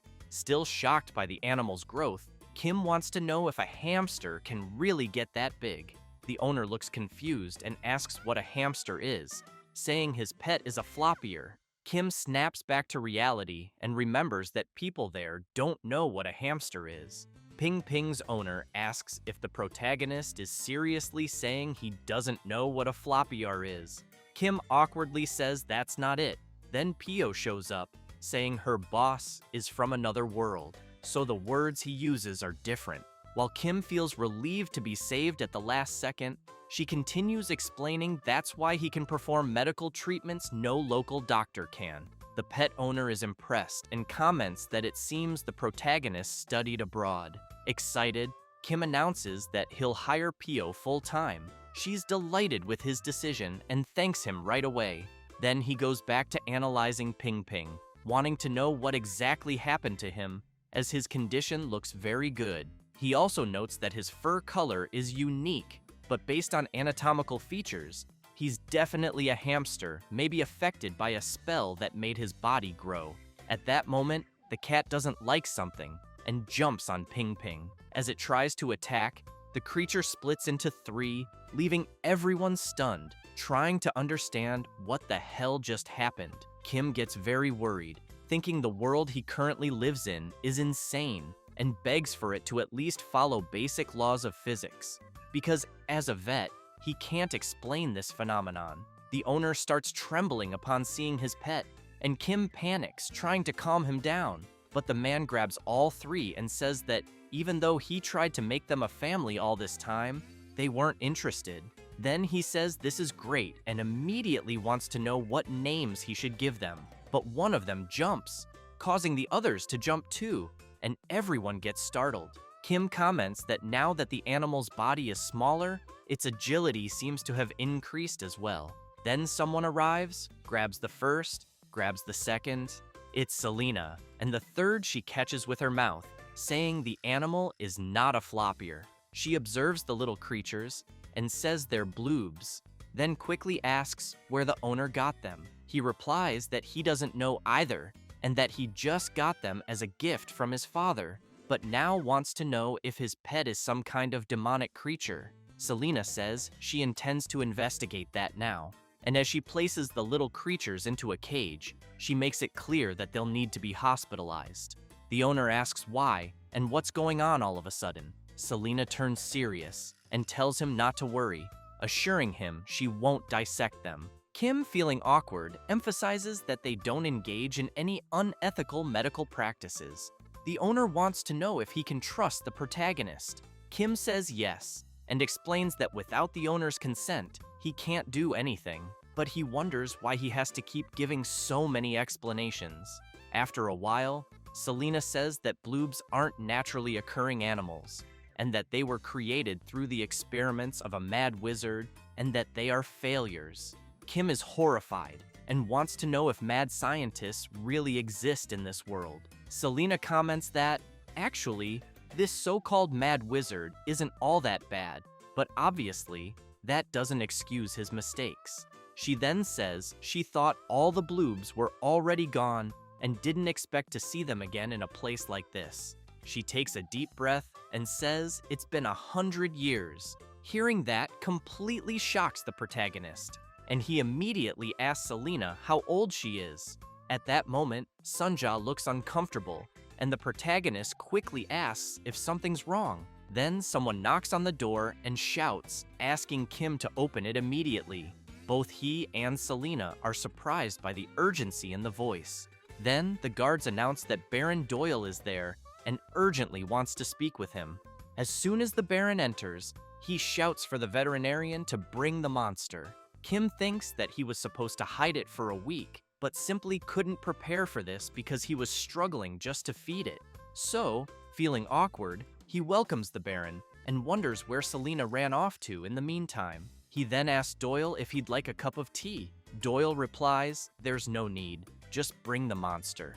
Kim explains that unfortunately the treatment hasn't been completed yet, but the people with the Baron get nervous and shout, accusing the protagonist of lying. Still embarrassed, Kim says that some small problems came up during the treatment. Doyle immediately wants to know what problems. The protagonist explains that during the process of exorcising the evil spirit, a mysterious imprint was formed between him and the cat. This means that, for now, they are inseparable. The Baron's guards grow even more agitated and yell, demanding to know what nonsense the vet is talking about and where he's selling these lies. Kim is stunned and thinks it's not working. However, he says that since they're on the topic, he emphasizes that in the Baron's dungeon, there's someone who looks like this, and wants to know why he captured a black cat. At that moment, Doyle is shocked and wonders how the vet knew that. Kim approaches the Baron and asks if he's secretly trying to get rid of this cat and execute another innocent one. Doyle becomes alarmed and asks what the vet is implying. The protagonist makes it clear that it wasn't Sonja who harmed the village animals in the first place, but rather his wolf. The Baron stands up startled and demands to know what nonsense the vet is spouting and whether he has any proof. Kim then pulls out a document and says the proof is right there, explaining that the wound marks detailed in the medical chart when compared with magma claws. But one of the Baron's guards grabs the medical report and tears it to pieces, which drives the protagonist mad with rage. The guard walks over to the black cat and says that now that the evidence is gone, he's going to take the monster. But Sonja slashes the guard's hand with her paw, cutting it. Kim starts to wonder what he should summon, whether it should be a steel transporter or a weapon to eliminate them all at once. He grips his necklace tightly, thinking about the possibilities. At that moment, someone arrives, asking everyone to wait a minute. It's Selena, accompanied by some elves. The Baron is startled when he sees the people there. Looking at the staff, he notices the pattern of the world tree. Observing the elf, he sees a mana circle on his forehead. He realizes it's the chief of the Supreme Inspection Agency of the Western Continent, Kalayan of the Etherian Order. He then bows and says it's an honor to meet him, but wants to know how the Sacred Order of Etherian could be in such a humble place. Kalayan explains that he came after receiving a report that a divine animal on the verge of extinction had been discovered. Meanwhile, the protagonist is amazed to see an elf for the first time, since he had only seen them in movies. Watching Selena hand the black cat over to Kalayan, he realizes this must be why she had been gone for a few days. She was summoning these people. Then he thinks of something and asks them to wait a minute. He looks at her and wonders about her ears. Was she an elf this whole time? And how did he not know? Kalayan chants a spell in the elven language, and a strange energy begins to envelop the black cat, which starts to levitate and exits the cage. After examining it closely, Kalayan confirms it's clearly a monoceros, just as Selena had said, and judging by the wound on its forehead, it looks like the cut surface of a world tree branch. Therefore, he suspects this is the mark of a mana extractor. However, he begins to grow anxious and releases his power as he declares that from a sacred being, rare in this world, someone forcibly extracted mana. He then calls out to the Baron, who starts trembling in fear. With a sinister expression, Kalayan wants to know if it was truly Baron Doyle who cut the creature's horn. Doyle, terrified, immediately starts crying and screaming, saying it wasn't him who did it. Kalayan grows even angrier and shouts, demanding to know who committed such an atrocity. But both the Baron and his guards are so scared that they start running away, yelling that they don't know who did it. Kim gets excited, thinking that this organization's power is even greater than that of the nobles. As Kalayan looks at the black cat, he explains that only a few weapons in this world are capable of cutting a divine beast's horn, and that this is something the protagonist will understand if he invests just a little. He then says that thanks to Kim, they were able to protect a precious divine beast.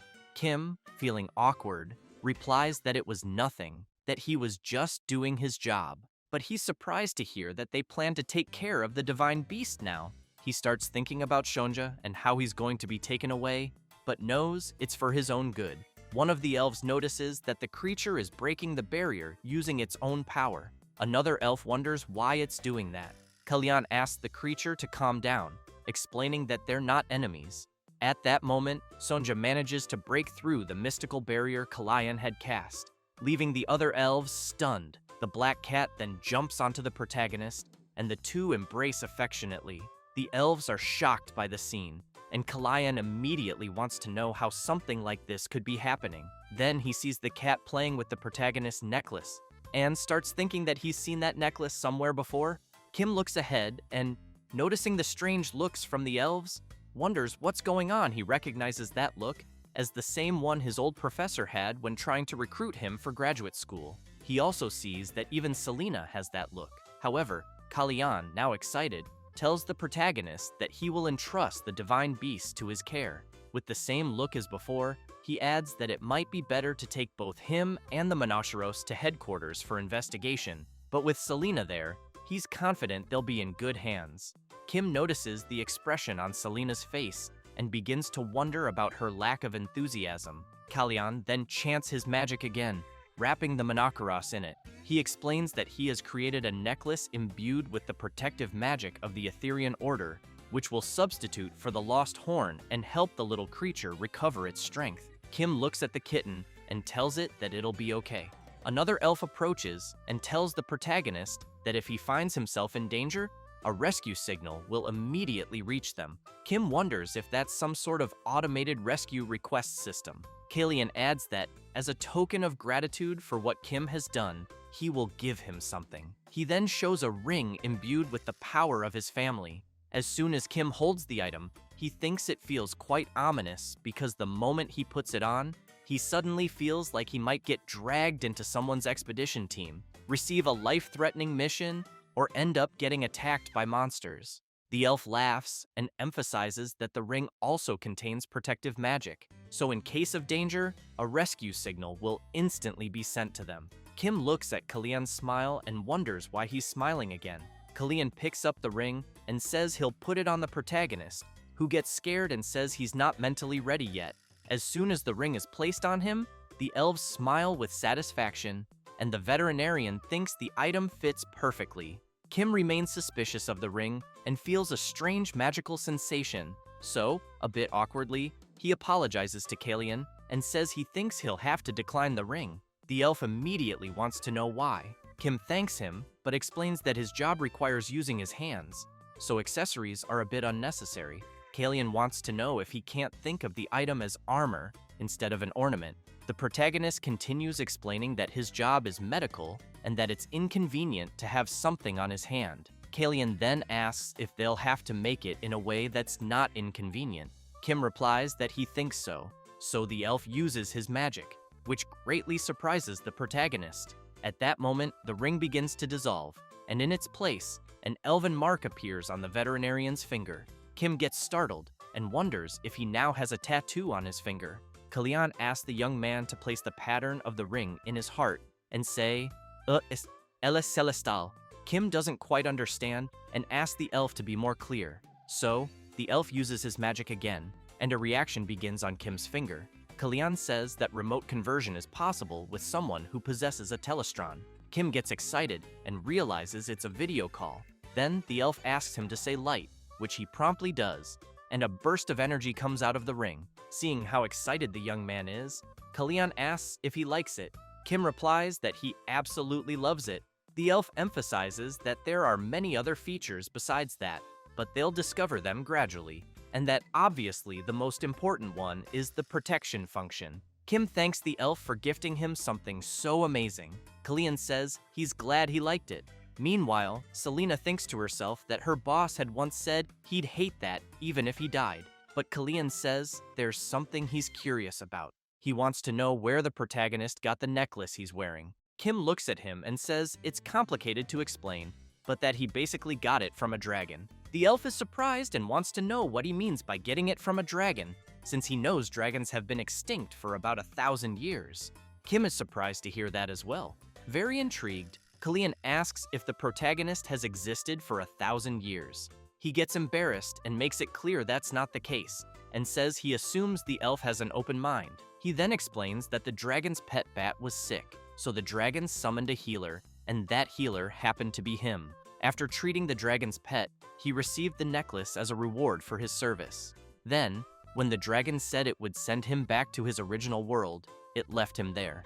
But while on the subject and noticing they seem to know a lot about magic, he asks if anyone knows how to send him back home. He quickly realizes they're giving him strange looks and starts questioning the atmosphere he's feeling. Soon, the elves kneel and begin calling the protagonist the Spirit of Healing, saying it's an honor to meet him. Kim gets startled, thinking that he's being called that again.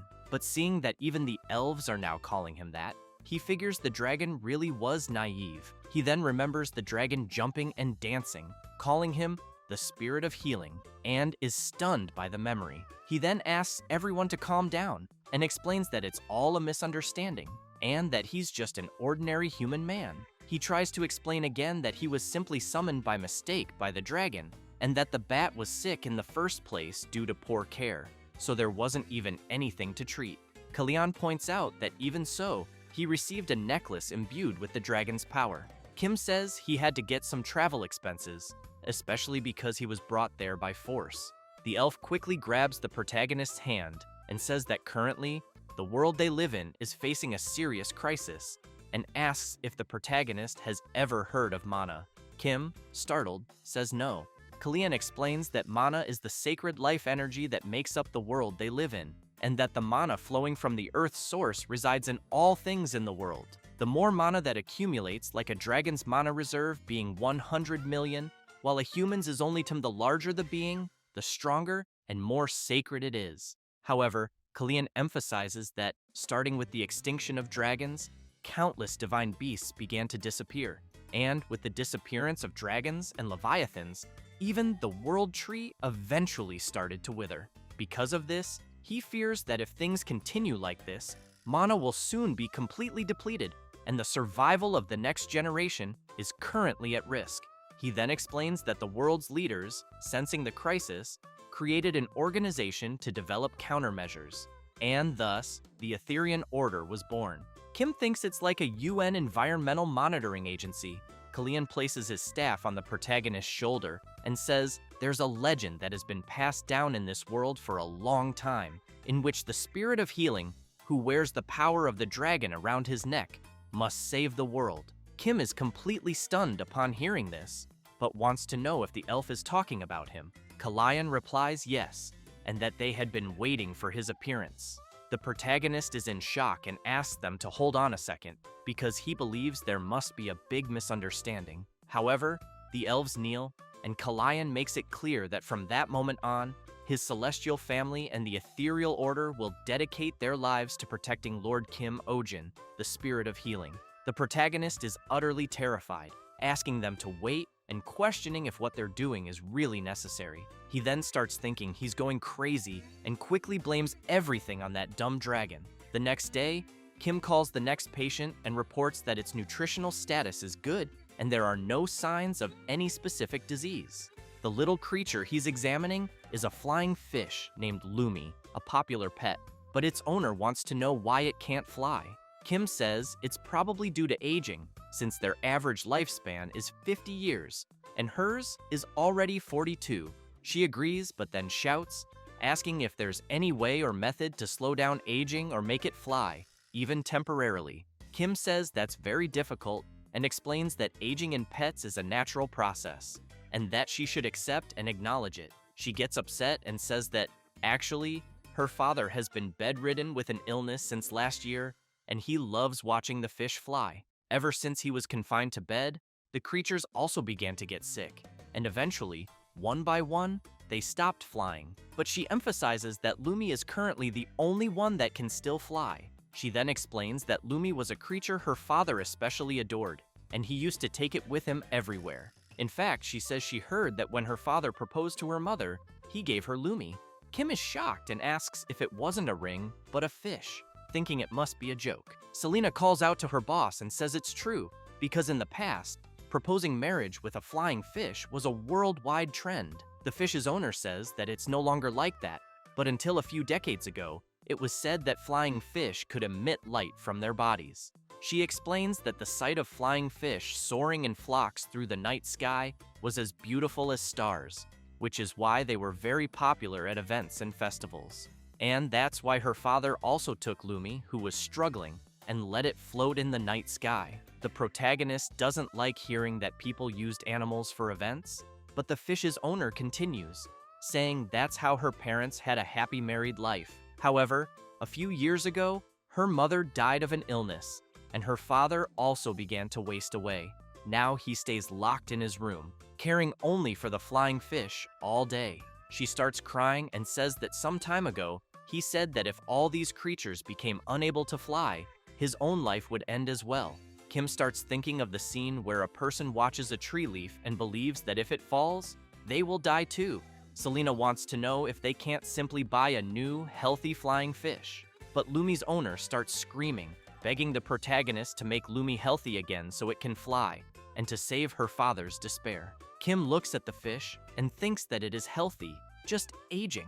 Sometime later, Kim is thinking about the girl's sick father. She had been desperately screaming, asking for his help. He knew it was true that emotional bonds with pets affect health, but this was too much. He also remembers his previous life, with some clients sharing their stories, and he knew the problem was that there were too many negative cases. Then he also remembers the elves asking for his help, calling him the spirit of healing, until he wakes up startled and realizes he was dreaming about all those things. Looking at Sonja sleeping in front of him, he wonders what that dream meant. When he arrives at the clinic, he greets everyone good morning, but with heavy eye bags. Pio, also looking sleepy, says she didn't sleep well the night before either. She then asks if he was worried about the flying fish. She says it's so sad, because what the protagonist said was that the fish was aging, but she actually thinks it might be due to a lack of mana. The protagonist doesn't understand and asks her to be more specific. She says that when she was young, adults used to say that the flying fish stopped glowing, and they also said it was because the mana in the air had decreased, and if things stayed like this, the fish's ability to fly would soon vanish. Kim starts wondering if this could be something like environmental pollution, because it seems like the ecosystem in this world is being destroyed. Then he remembers again the elves asking for his help to save the world. But Selena makes it clear that it's not just the flying fish. She explains that the number of sick animals is really increasing, and they should assume that most are aging due to an unknown loss of ability, and that this is all a phenomenon caused by mana depletion. The clearest evidence they have is the Monoceros right there. Kim looks at Sonja and remembers that Selena had said Sonja was originally a lion, so he comments that Sonja's cat form is cute too, but he's really curious about his original form. Then he wonders if Sonja will still behave the same once he turns back into a lion, until something comes to his mind. He immediately turns and asks Pio what illness the flying fish's owner said her father had. She says she heard it was a disease where the bones weaken and break. Kim turns to Selena and wants to know what kind of medicine is usually prescribed for that kind of illness. She says it's not a precise diagnosis, but typically they use flower root, which helps repair bones, bloodroot, which has pain relief effects, and other supplemental herbs. Kim asks if among them there are any herbs that cause side effects with long-term use. Selena replies that if someone stands for a long time, their nerves become sensitive and their body loses energy. The protagonist thinks that's exactly what he had in mind and asks if there's a medicine that can neutralize that side effect. Selena says yes, but emphasizes that the original effect of the medicine will disappear. Kim says that doesn't matter and quickly asks her to tell him how to prepare it. She says it's behind her. The protagonist is confused and asks what she means. Selena reveals it's the mandrake, who doesn't seem to be in a very good mood, so Kim goes up to the mandrake and asks if it heard what they were talking about. Then he says he needs to make medicine and will need some leaves, but the plant turns its face away, crosses its arms, clearly refusing. The protagonist wants to know why and asks it not to be like that, but as soon as the mandrake sees the protagonist reaching out to take a few leaves, she gets scared and starts screaming loudly, forcing him and Pio to cover their ears because of the deafening cry. Kim looks at the plant and asks what she's doing. Annoyed, he says his eardrums almost exploded, but Pio asks her boss not to be so harsh with her. She then approaches the mandrake and says maybe she's feeling sick because he only comes to her when he needs something, and that lately, he's been giving all his attention to Sonja. Kim tries to play it off and says he just gets shy around plants, but thinks to himself that he's never raised a plant with a will of its own. Pio says that, in that case, he should at least give the mandrake a name. Kim gets awkward and asks what kind of name would be good for a plant. At that moment, the mandrake starts crying non-stop. Kim starts getting irritated, wanting to know why the hell the plant is acting like this, and now he has to worry about a plant's feelings. So he points his finger at the mandrake and says he'll call her Kim Mandel, which leaves her delighted with the name. Pio also likes the name Mandel and congratulates her boss for the gesture. With that, the protagonist approaches the mandrake and asks her to now give him 2 leaves for the medicine. Happily, she quickly gives him 2 leaves. Selena, watching the scene, thinks the protagonist really is popular among plants and animals. However, she asks if she can borrow his necklace for a moment. He promptly hands it over, and as soon as she puts it on and touches Sonja and Mandel, both creatures become startled. Selena looks dazed, thinking that maybe they aren't drawn just because the necklace has the power of a dragon imbued in it, but that they apparently like the protagonist himself. When she returns the necklace to Kim, he wants to know how to activate its power. He thinks for a moment and answers that he just focuses and thinks about what he wants, and that it seemed to activate when his chest felt a little tight. Selena doesn't quite understand and wonders if the dragon's power is connected to the heart. Kim then looks at Sonja and explains that if he just touches the necklace, Sonja follows him like he's getting a snack. Then, after creating a treat, he gives it to the cat to eat. Selena sees this and thinks it means the protagonist is currently feeding the Monoceros with his mana and wonders if that might be dangerous. At that moment, Pio calls Kim and says she has finished fermenting all of Mandel's leaves. He turns to her and says she did a good job. It doesn't take long, and he manages to make the medicine. As he wonders whether he should take his bag to the client, Selena grows curious about something. Watching him more attentively, she questions if he really is the spirit of healing. Meanwhile, in a mansion, the client who had brought the flying fish to the protagonist a few days ago calls her father and tells him it's time for his medicine. Then she sees him collapsed on the floor along with some flying fish. She quickly rushes over to him and, while helping him up, asks if he's okay. With great difficulty speaking, he says he's fine. She wants to know why he tried to get up alone. He explains that it seemed like Lumi wanted to look out the window. His daughter, concerned, says he should have called her, or even someone else. She also emphasizes that his bones are still weak and that something terrible could happen if he's not careful. The old man takes a deep breath and says he thinks he doesn't have much time anyway, which makes his daughter even more worried. She wants to know why he keeps saying things like that, insisting that his illness can be cured. The old man calls his daughter and says that people don't die only from disease. He then explains that when all hope is gone, that's when someone truly dies. L'Oreal cries out for her father and keeps insisting, begging him to stop saying those things. But suddenly, the protagonist appears, opening the door out of nowhere, saying that what the old man is saying isn't true. People die due to incorrect information and wrong prescriptions about illnesses, and due to poor lifestyle habits and mismanagement. L'Oreal is surprised to see the protagonist, but her father immediately wants to know who he is. So Kim introduces himself and says he's a veterinarian, explaining that the reason Lumi can't fly isn't due to old age. He then points at L'Oreal's father and explains that it's because of the side effects of the medicine he's been taking. The old man is surprised and wants to know what the protagonist is getting at, since he's the only one taking the medicine, so why would Lumi experience side effects? Kim picks up the pet in his hand and explains that flying fish live on land, but he heard that they still have many habits from when they lived in the water. One of the most typical ones is preparing their food or favorite objects.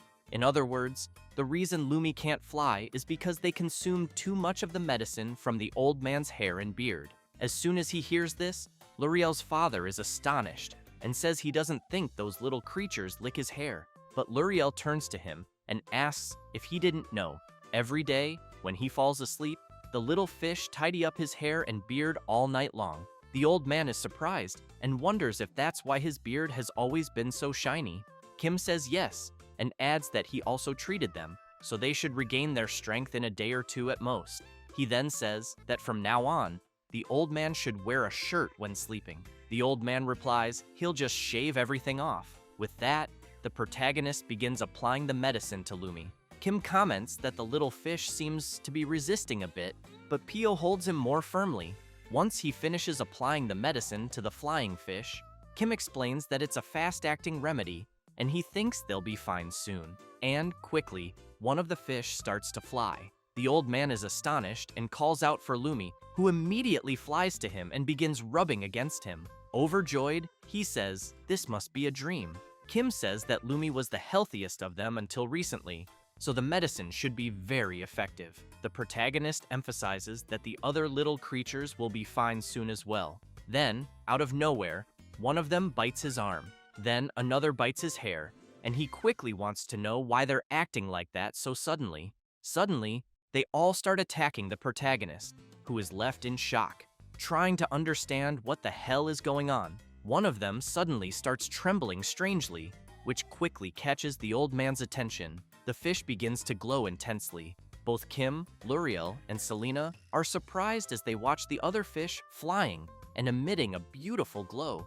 The old man's eyes shine as he sees the scene, and as the fish continue their light show, he remembers his beloved saying she had never seen anything so beautiful in her life, and that he took that moment to propose back then. He then picks up Lumi in his hand. Kim comments that it really is impressive.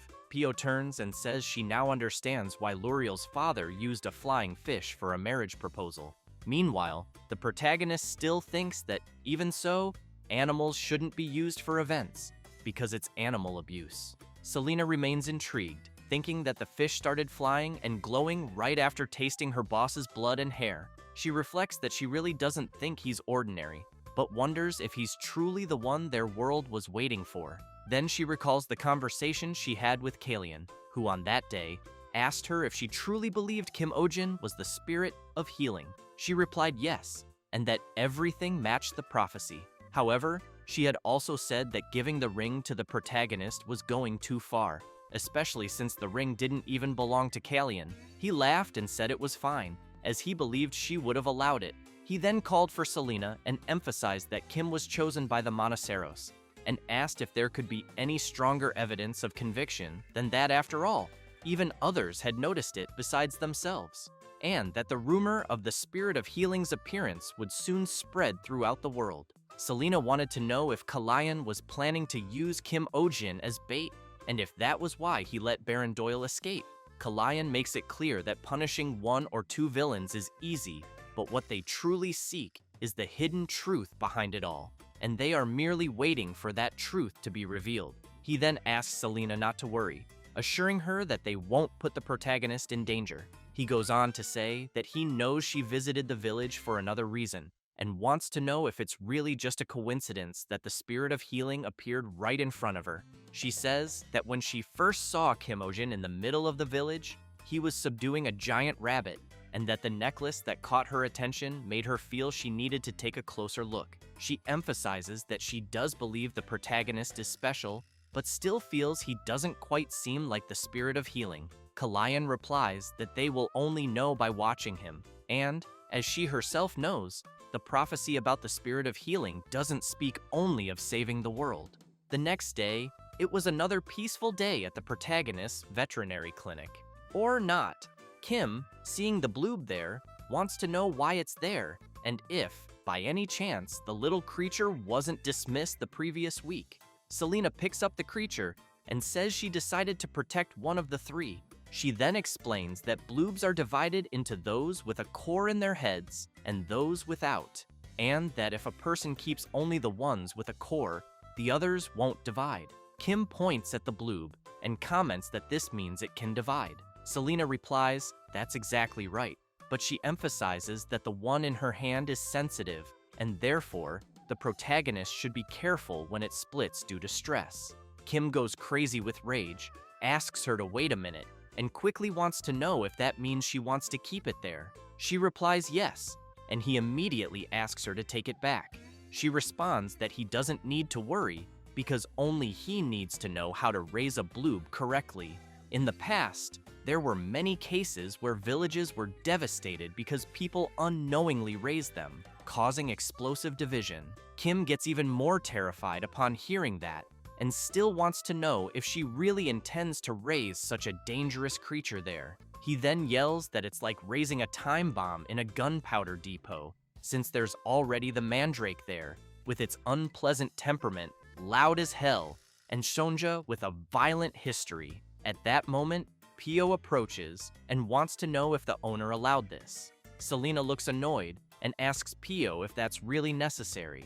Embarrassed, she replies no, it's not. Then Selena explains that she didn't get permission, but asked for cooperation. Very worried, Kim wants to know if she's saying she just brought the creature. Pio comments that it looks like that's the case. Kim asks Selena to wait a minute until Pio has an idea and calls him over. Then she whispers softly that it's better to let this go. She says she heard adults saying the protagonist shouldn't mess with elves who cover their ears. Kim immediately wants to know why.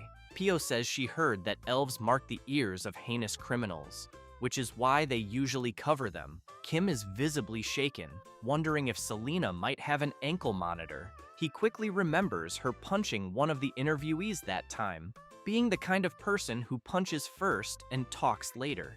And she also doesn't talk much about herself. He starts watching her and wondering if she really is a convict and what crime she might have committed. He then questions whether he should fire her. Selena tells the protagonist that it's time to open the clinic. He gets startled and says he hadn't even realized. As he goes to the door, he continues thinking that Selena is capable, but he can always find someone else to replace her. And as soon as he opens the door, he sees several people in front of the clinic.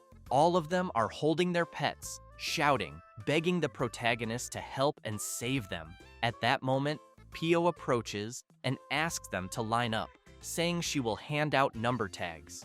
The protagonist, seeing that crowd, immediately thinks he won't fire Selena for now. Meanwhile, at Baron Doyle's castle, he is speaking with someone through remote communication magic. This person wants to know how the Order of Veterinarian ended up in the village. Doyle says he doesn't know either, and that they suddenly arrived saying something about a divine beast and interrogated him harshly, so he ran away. The person he's talking to gets angry and asks if he really fled after having the Monoceros taken by the Order of Veterinarian. Doyle apologizes and makes it clear he will find them again. The person wants to know how the Baron expects to recover them from the Order of Veterinarian, but he replies that's not it, and says the Monoceros are with the veterinarian Kim Ojin. The person he's speaking with finds it strange and says that can't be, since they know that Monoceros is a creature that can't live with humans. Doyle says he thought the same, but emphasizes that this veterinarian is really strange. The person replies that it's definitely impossible, but wants to know who knows about this. Doyle says he, his subordinates, the butler, and a few other people know. The man wants to know if the Baron silenced all of them, which leaves Doyle completely confused by the question. The person he's talking to gets even more furious, yells that the Baron is an idiot, and immediately orders him to imprison everyone who was there that day. After that, Doyle is sitting, trembling all over, thinking he got chewed out for a whole hour. He then asks his butler to tell Theodore and Alex to come see him immediately, but the butler says they are currently on vacation. Doyle is shocked and wants to know what he means.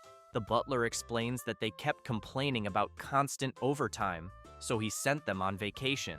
But Doyle, terrified, says he doesn't care and makes it clear the vacation is canceled and orders the butler to bring them back immediately. However, the butler says they've already left and he has no idea where they went. Doyle is stunned, thinking he has failed miserably. Back in the village, people are asking each other if they saw the Order of Veterinarian. One guy says he clearly saw it with his own eyes. Another person gets excited and wants to know if the Order of Veterinarian really came to such a rural area. Even the merchants are talking about it, asking customers if they heard that the Order of Veterinarian visited veterinarian Kim Ojin's clinic, and that it's said to be because of a threatened animal. Elsewhere, people continue discussing it, and one man wants to know if the Order of Veterinarian really said that the veterinarian named Kim Ojin isn't a normal person. Another guy wonders if he's some kind of fairy from another world. Even among the warriors, the subject is being discussed, and the warrior with a scar on his eye asks about this healing spirit, and if it isn't something that only appears in legends. The other warrior says that person subdued a giant rabbit with mana and tamed a divine beast with his bare hands. The scarred warrior looks at his axe and wonders if the protagonist isn't just a vet who happens to be strong. It doesn't take long for the topic to reach the noble palaces. Two women are talking about it, and one says she heard the protagonist is incredibly handsome, that she thought he was a woman, but now that she knows he's a man, she thinks that changes things. The other girl is confused and asks her friend to be more specific, so she explains that, according to prophecy, the healing spirit saves the world, and whoever gains the power of the healing spirit can become the ruler of the world. Meanwhile, in the noble residential area of Montville, in a certain mansion, someone arrives apologizing and explains that he's late because he overslept. It's Mr. Adrian, who quickly asks why the hospital is so quiet, since it seems like only well-behaved animals are there today, and asks them to send in the first patient. The butler looks a bit embarrassed and says there are no patients yet, which shocks Adrian, who wants to know what he means, and if the clients left because he arrived too late, since it's already almost noon. The butler replies no, and says that no one has come by since morning. Adrian is puzzled and wants to know what happened, and if that petty guy with the countdown is still trying to sabotage him. The butler tries to explain, saying that apparently it seems to be because of a veterinary clinic that recently opened in the Belmore area. Adrian is surprised and wants to know if Belmore isn't where the commoners live, since he assumes all his clients are nobles and wouldn't go there. The butler says he doesn't know much about it either, but heard that they're very popular.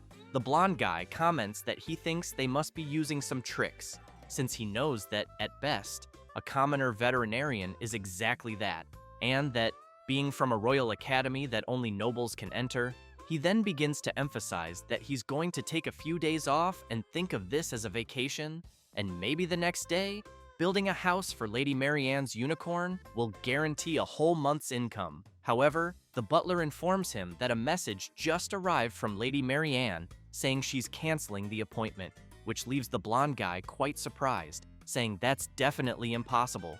The butler says she mentioned she's going to Kim Ojin's veterinary clinic. Adrian slams his hand on the table and shouts, ordering the butler to prepare the carriage immediately. This is Adrian Havencrown.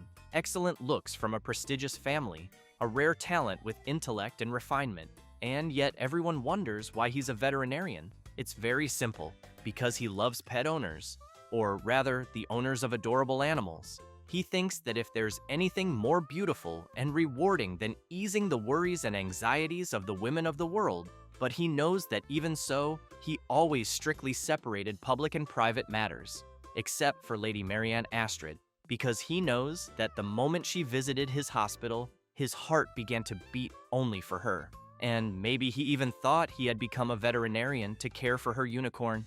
But upon hearing from his butler that her unicorn was being treated by a commoner with no status, he immediately knew that wasn't true. With that, he makes it clear to the butler that they will close the hospital because he's going to visit Lady Marianne Astrid's house. It doesn't take long, and Adrian arrives at the lady's house. But her mother comments that it's unusual for Adrian to come by, so she wants to know if he can explain why he's there to see her daughter despite not having an appointment. A bit awkward, Adrian tries to explain that, as Lulu's primary veterinarian, he can't help but worry, and that, as she knows, Lulu is a very delicate child. He then emphasizes that if she entrusts such a precious child to a common man whose skills aren't even proven. However, Adrian is interrupted, and Lady Marianne's mother points out that the veterinarian her daughter went to see is not a man. She goes on to say that she heard the person named Kim Ojin is a woman. Adrian is very surprised to hear this and quickly asks if that's really true. The woman says that although she's a commoner, she heard her skills are excellent, and that she's also very beautiful. People even call her some kind of fairy or spirit. Adrian is quite stunned, but starts imagining how beautiful she might be. He begins to lose himself in his own thoughts, wondering if this veterinarian has a warm beauty with golden hair like the sun, or a cool beauty with dark hair. However, Lady Marianne's mother calls him out and says she's sorry, but everything she just said is a lie, and that she only wanted to see his reaction. She then orders the guards to escort him out. As he's grabbed and dragged outside, Adrian keeps yelling, saying he's not some lecherous man crazy for women. The lady's mother thanks the vet for trying to meddle. He keeps shouting, trying to explain, saying he only has dark intentions toward Lady Marianne. The woman is stunned and replies that for him to so shamelessly reveal his true intentions already gives a good idea of what kind of person he is. Before being forcibly removed, Adrian still shouts that he just wants to marry her daughter, but Lady Marianne's mother simply orders the guards to drag him away immediately. After getting into his carriage and leaving begrudgingly, he keeps thinking that he needs to meet this Kim Ojin. Adrian believes people say unicorns are only gentle with virgin women, but he knows that's not true.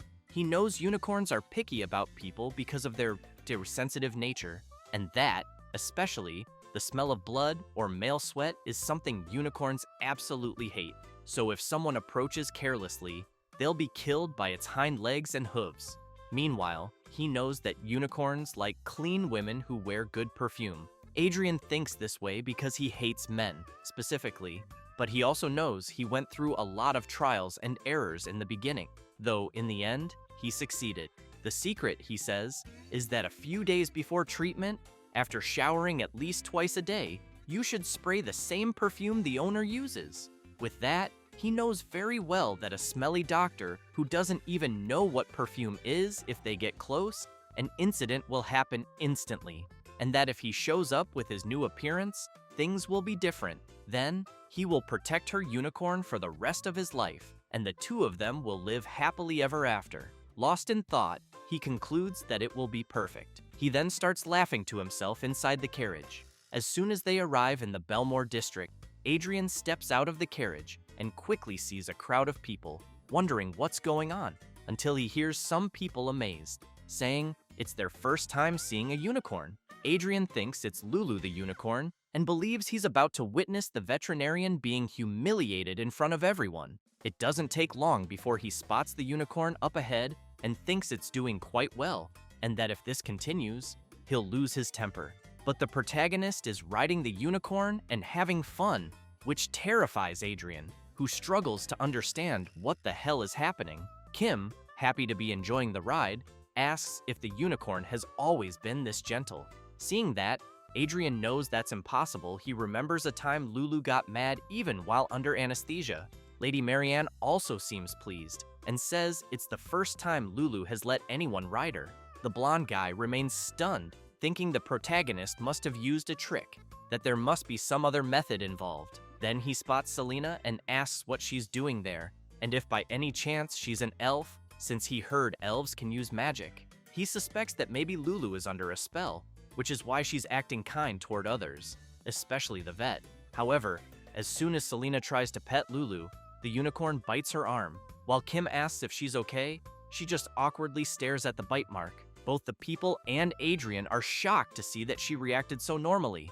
Kim quickly dismounts and makes it clear to Selena that horse bites must be treated immediately. So, Pio starts shouting for everyone to return. As soon as the clinic door closes, Adrian hears the people chatting, saying they wanted to see the unicorn a bit longer. Then he sees a tree and thinks he can't just go home like this.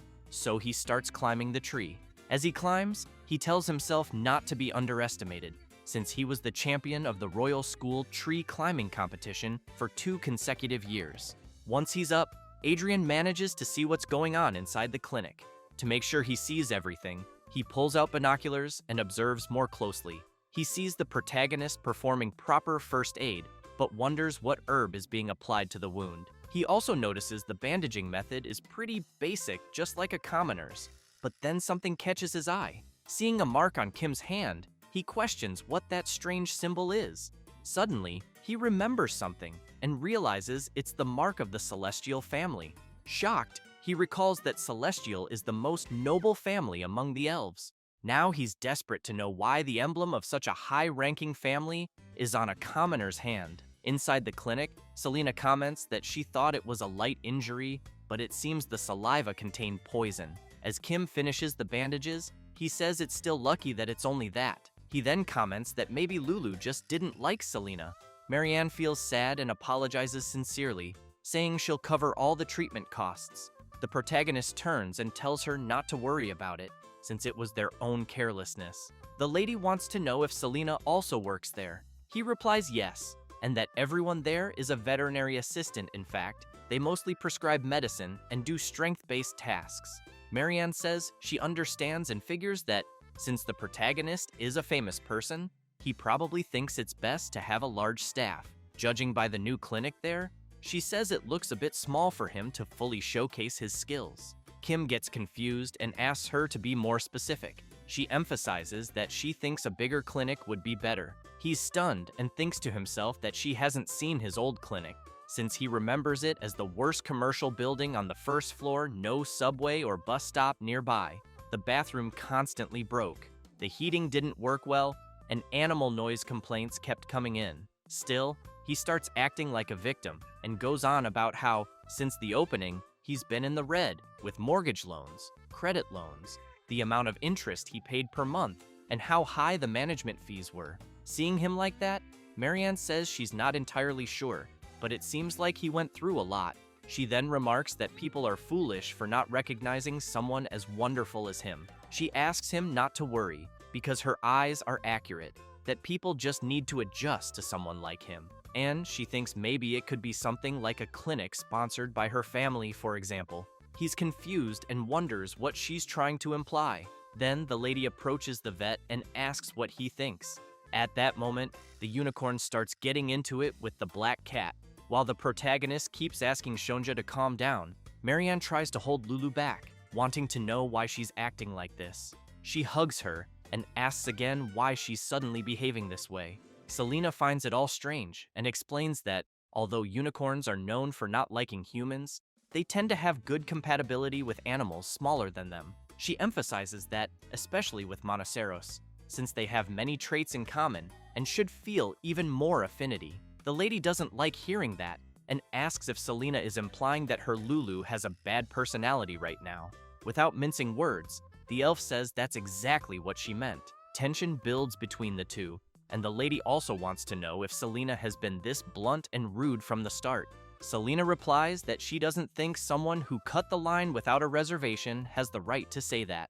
Marianne gets truly angry and says she would never cut in line, then shows her numbered tags. Selena keeps picking on her, asking if she bought the tags with money. Marianne says she received them through a legitimate transfer, although she gave a small gift beforehand. Pio says that buying tags with money sounds like one of those extraordinary noble ideas. Marianne still wants to know if the clinic doesn't have staff with refinement and knowledge. Suddenly, the unicorn freaks out again and bumps into the bookshelf, which starts to fall from the impact. But someone suddenly appears, jumping through the window. While Selena holds up the shelf, the person who jumped crashes face first onto the floor. Everyone wonders if the person died. It's Adrian, who lifts his head with a bloody nose and says he's glad Lady Marianne is safe. She's startled and wants to know what he's doing there. He asks if she's hurt for being in such a shabby place. She replies that it looks like he's the one who got hurt. Pio gets nervous and wants to know who he is to go breaking the clinic's window. While Adrian wipes the blood from his nose, Selena states he'll have to pay for all the damages. He then turns around and says that apparently he must have scared the women there. He then takes Pio's hand and, as soon as he kisses it, introduces himself, saying his name is Adrian Havencrown and that he's an animal doctor, and that protecting and caring for small, beautiful lives is his profession. Meanwhile, the protagonist wonders who the hell this tacky bastard is, who showed up out of nowhere and thinks he has that weird influencer vibe. So he wants to know why a doctor is entering someone else's clinic through a window. While holding Selena's hand, Adrian gives the protagonist a dirty look, but then explains that he's actually the primary doctor of the unicorn named Lulu. As he pets the creature, he keeps saying he never imagined Lulu's white skin would become so dull in just a few days. He then points at the protagonist and yells that the unicorn's skin must have turned like that because it was examined by a shameless person like him. He approaches Kim and demands to know what he did to Lulu. Kim makes it clear to Adrian that the unicorn is perfectly healthy, and what's shameful is Adrian himself, who chased after a patient and illegally broke into a clinic. Adrian yells louder, saying this was expected and that the protagonist is also incompetent as a veterinarian, and compares him to a Sibarak. Kim is shocked by the name and quietly asks Selena what a Sibarak is. She says it's a carnivorous plant that pretends to be harmless to catch its prey and is often used because it resembles a harmless playboy. Kim breathes a sigh of relief, thinking it meant something worse. Lady Marianne shouts that Adrian is being rude and asks how he dares use such vulgar expressions about Kim Oh-jin. She then says she didn't know he was someone who speaks without any basis. Adrian apologizes and insists that it wasn't a baseless statement. Then he turns and asks the protagonist if he has a fiancée or a woman he's in a serious relationship with. Kim replies no and wants to know why Adrian is accusing him. Adrian yells that that's a lie, but Kim replies that he wishes it were a lie too. So Adrian asks what that mark on the protagonist's hand is. Kim raises his hand and asks if he means the mark on his finger. Adrian says yes, and explains that it's a mark allowed only for members of the celestial family, and that, in other words, it means the protagonist either inherited their blood or is in a conjugal relationship. Upon hearing that, Pio is amazed and asks if that's really an engagement ring on her boss's finger. Kim looks at the mark and panics, shouting that it's not that. Even Lady Marianne looks concerned about the mark. The protagonist then says he got that mark from a man named Kalayan, which only makes things worse, as it scares the girls, now thinking about a man having given him a ring.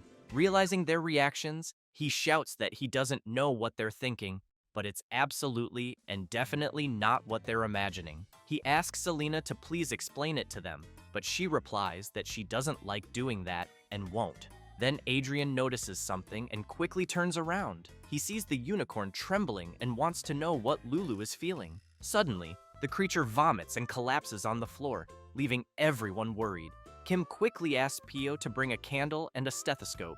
The protagonist thinks she was in great condition when he wrote her earlier, so he wonders why her condition suddenly worsened. As he looks into the creature's eyes, he can tell the response is normal, but her breathing is heavy. Even though it's not a severe respiratory issue, he doesn't think it's an emergency. Then Adrian puts his head on Lulu's belly and is surprised, thinking this was expected. He stands up excitedly and congratulates Lady Marianne. He announces that Lulu is pregnant, which shocks both the protagonist and the lady. The lady begins thinking about her pet being pregnant and immediately calls out to Adrian, saying that although he was a bit strange, she thought he was a competent doctor. So she wants to know if he hit his head when he jumped through the window. He replies that there's clearly a new life form inside Lulu's belly and that the vomiting now also seems like morning sickness symptoms. Selena emphasizes that, indeed, being overly cautious is a common behavior observed during pregnancy. Marianne then turns and yells, begging Kim to tell them they're wrong. However, after analyzing the situation more carefully, the protagonist concludes that Lulu is indeed pregnant. This leaves the lady shocked, saying, "That's impossible." She then explains that Lulu lives in the greenhouse garden of her castle, where no one can enter without permission, not even a rat, let alone a horse, could get close. Kim makes it clear that even so, the fact remains. Lulu is pregnant, and if she doesn't believe it, she can check for herself. He then hands her the stethoscope. She asks what it is, and he explains it's a tool that allows you to hear sounds inside the body. As soon as she places the tool and positions the other end on the unicorn's body, she wants to know if she can hear Lulu's heartbeat. Then, positioning it in a certain spot, she asks if she can hear another heartbeat. She becomes frightened, removes the tool from her ears, and says it doesn't make sense, immediately wanting to know how this could happen. Without thinking, Adrian bumps into the protagonist, knocking him aside, and grabs the lady. He then turns to Kim and demands to know what he did to her and what suspicious tool he used. Kim says it's just a stethoscope, and that if Adrian is curious, he can listen for himself. So Adrian puts on the device and says the protagonist might fool others, but not him. But Kim points out that Adrian is using the tool incorrectly. After adjusting the stethoscope properly, Adrian, proud of being a graduate of the Royal Academy, says he'll personally expose the protagonist's low-grade trick. However, it doesn't take long before he's amazed by the sound of the heartbeat. He then yells that he never thought he'd be able to hear sounds from inside the body so clearly. Adrian says he can even hear the sound of blood flowing clearly, as well as the joints moving with breath and pulse. Kim asks what he thinks and if the baby doesn't already sound big.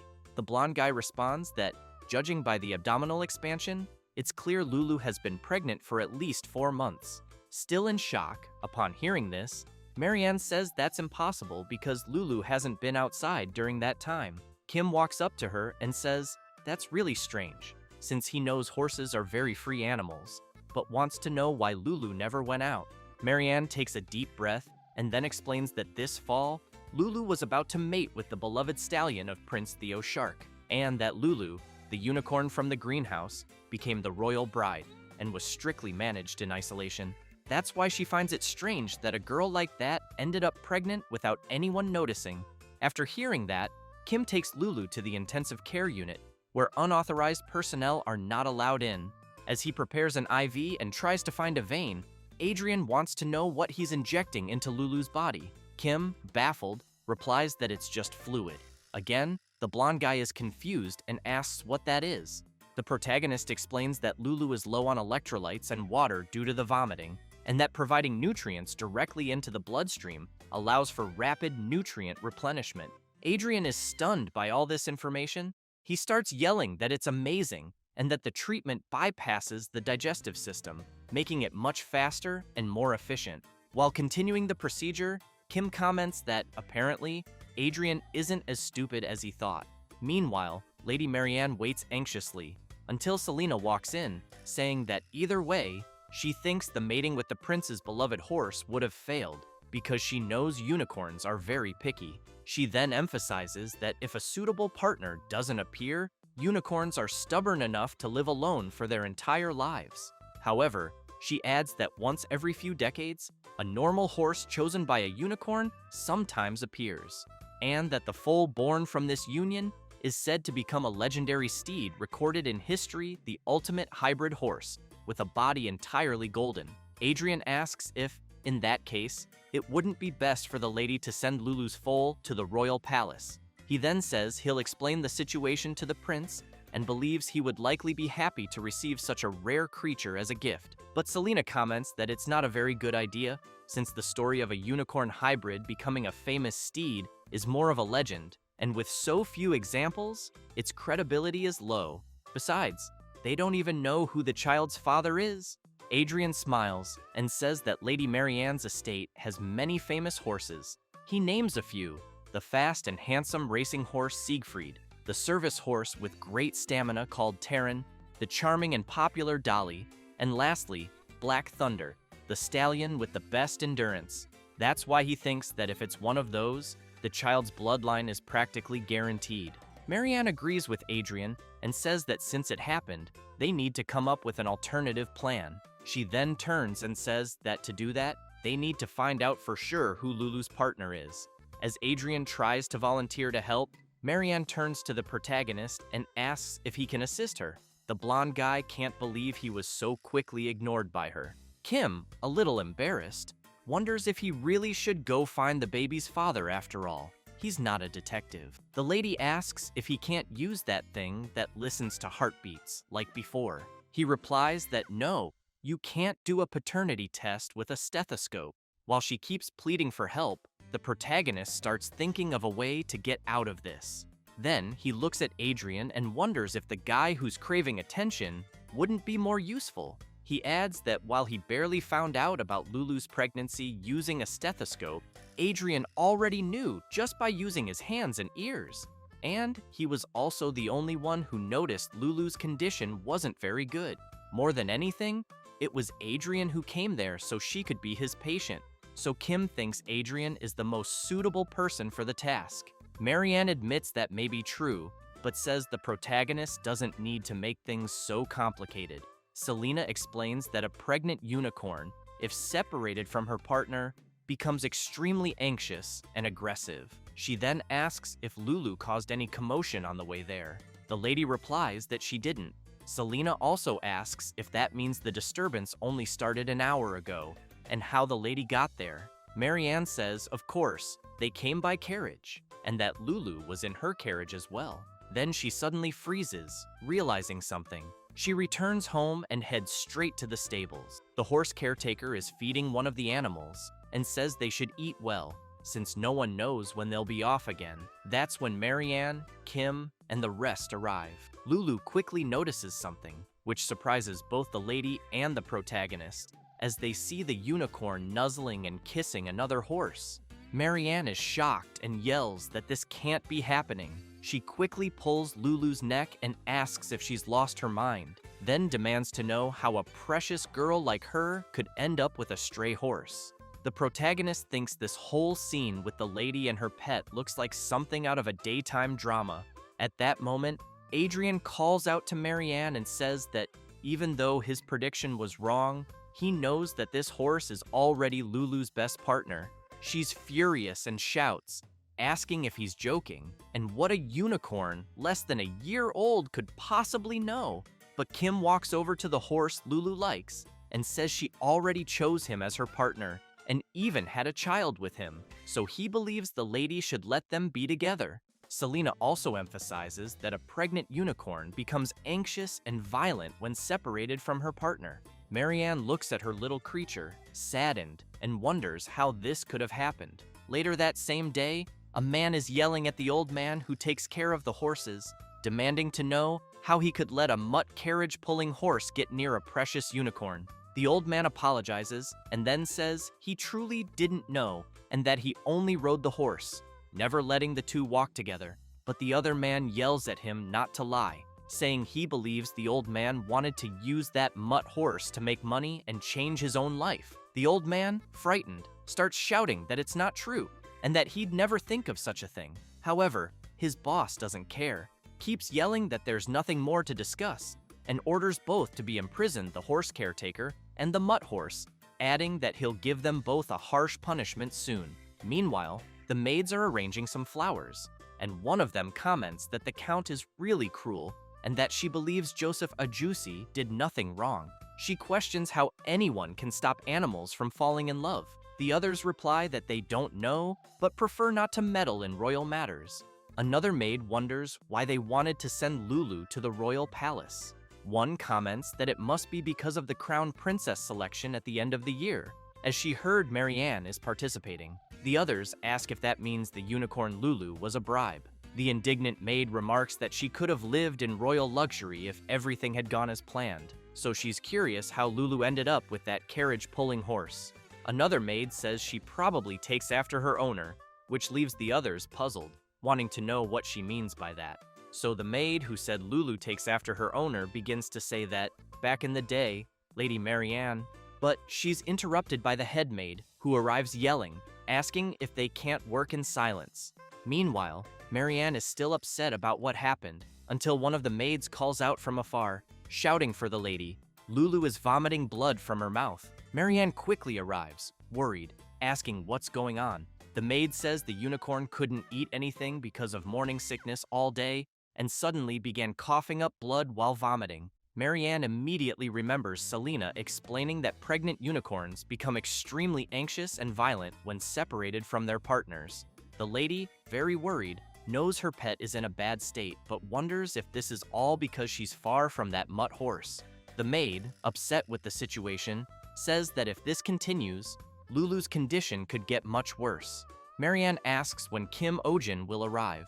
The maid says she sent him a message this morning, but it seems he's taking a while because of the distance. Then she asks if she should find another doctor nearby. Marianne hesitates, but then asks for him to be brought. The maid is confused and asks who Lady Marianne wants brought. Then she yells for them to bring the mutt horse. It doesn't take long, and a man arrives pulling Lulu's partner. The head maid is shocked and wants to know what that stench is she's smelling. She comments that the horse was in prison, but the maid insists that's no excuse and asks how he dares bring the horse to the lady in such a state, saying he should have at least washed it. The man awkwardly explains that he heard it was urgent.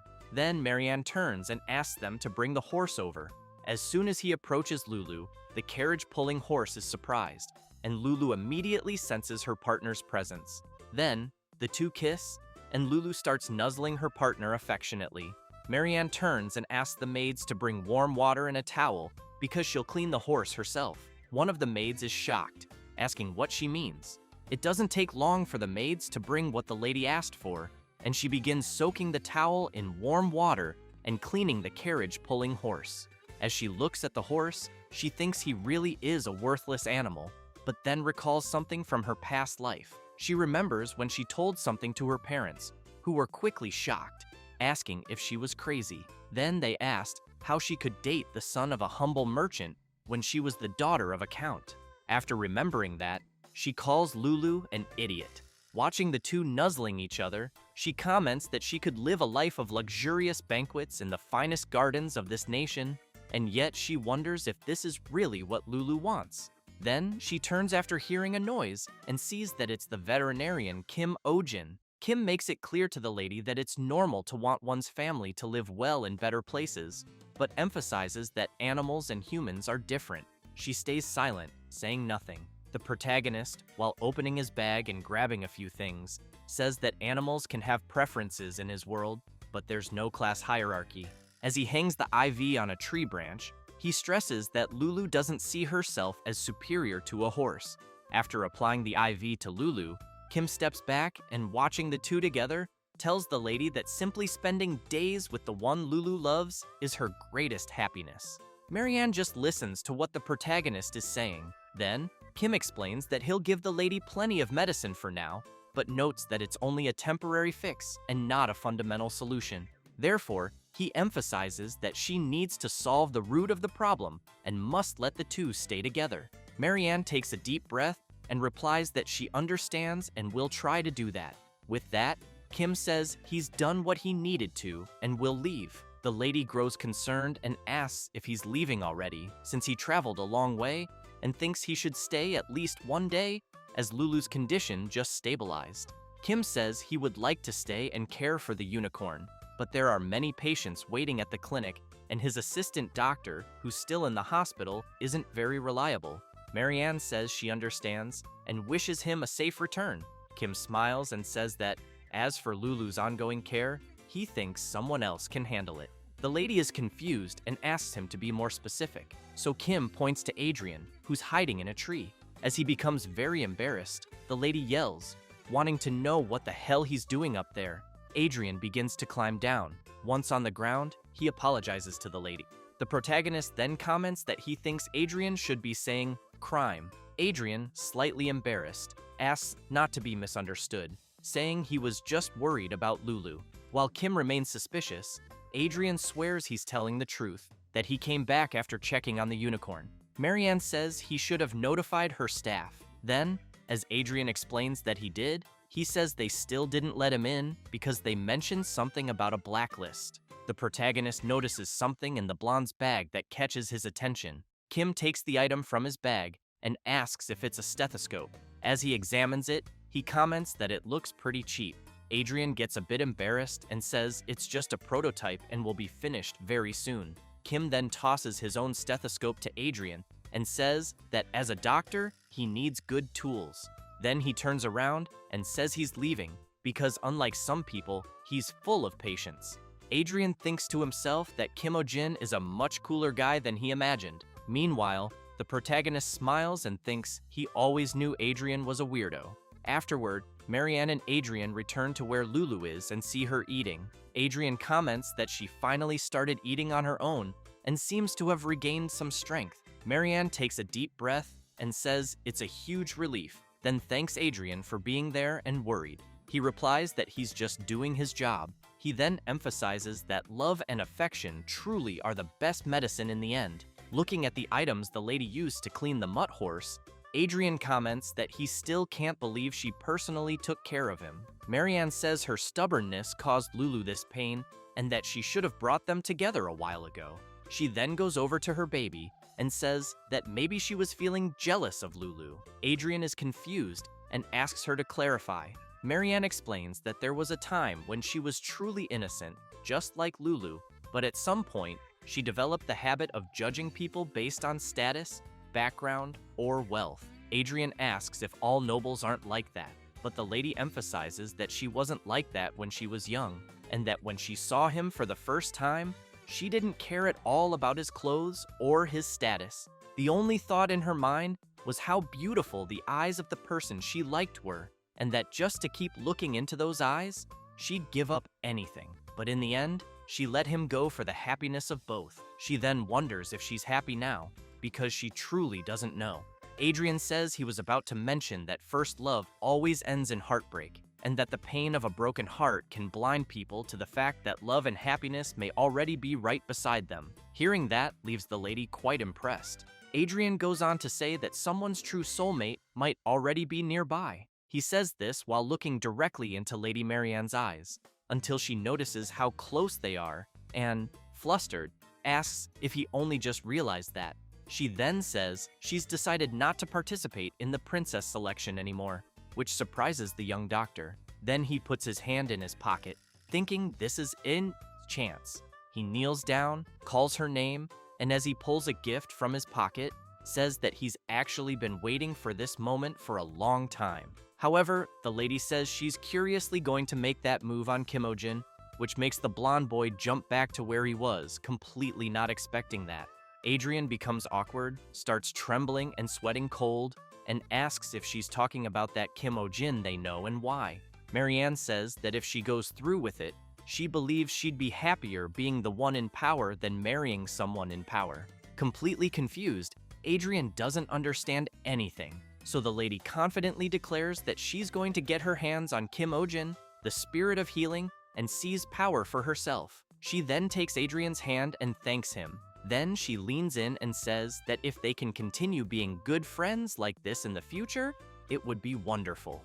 This hits Adrian like a hammer to the head, and he thinks that Kimojin is a bastard, and that, in the end, he just can't forgive him.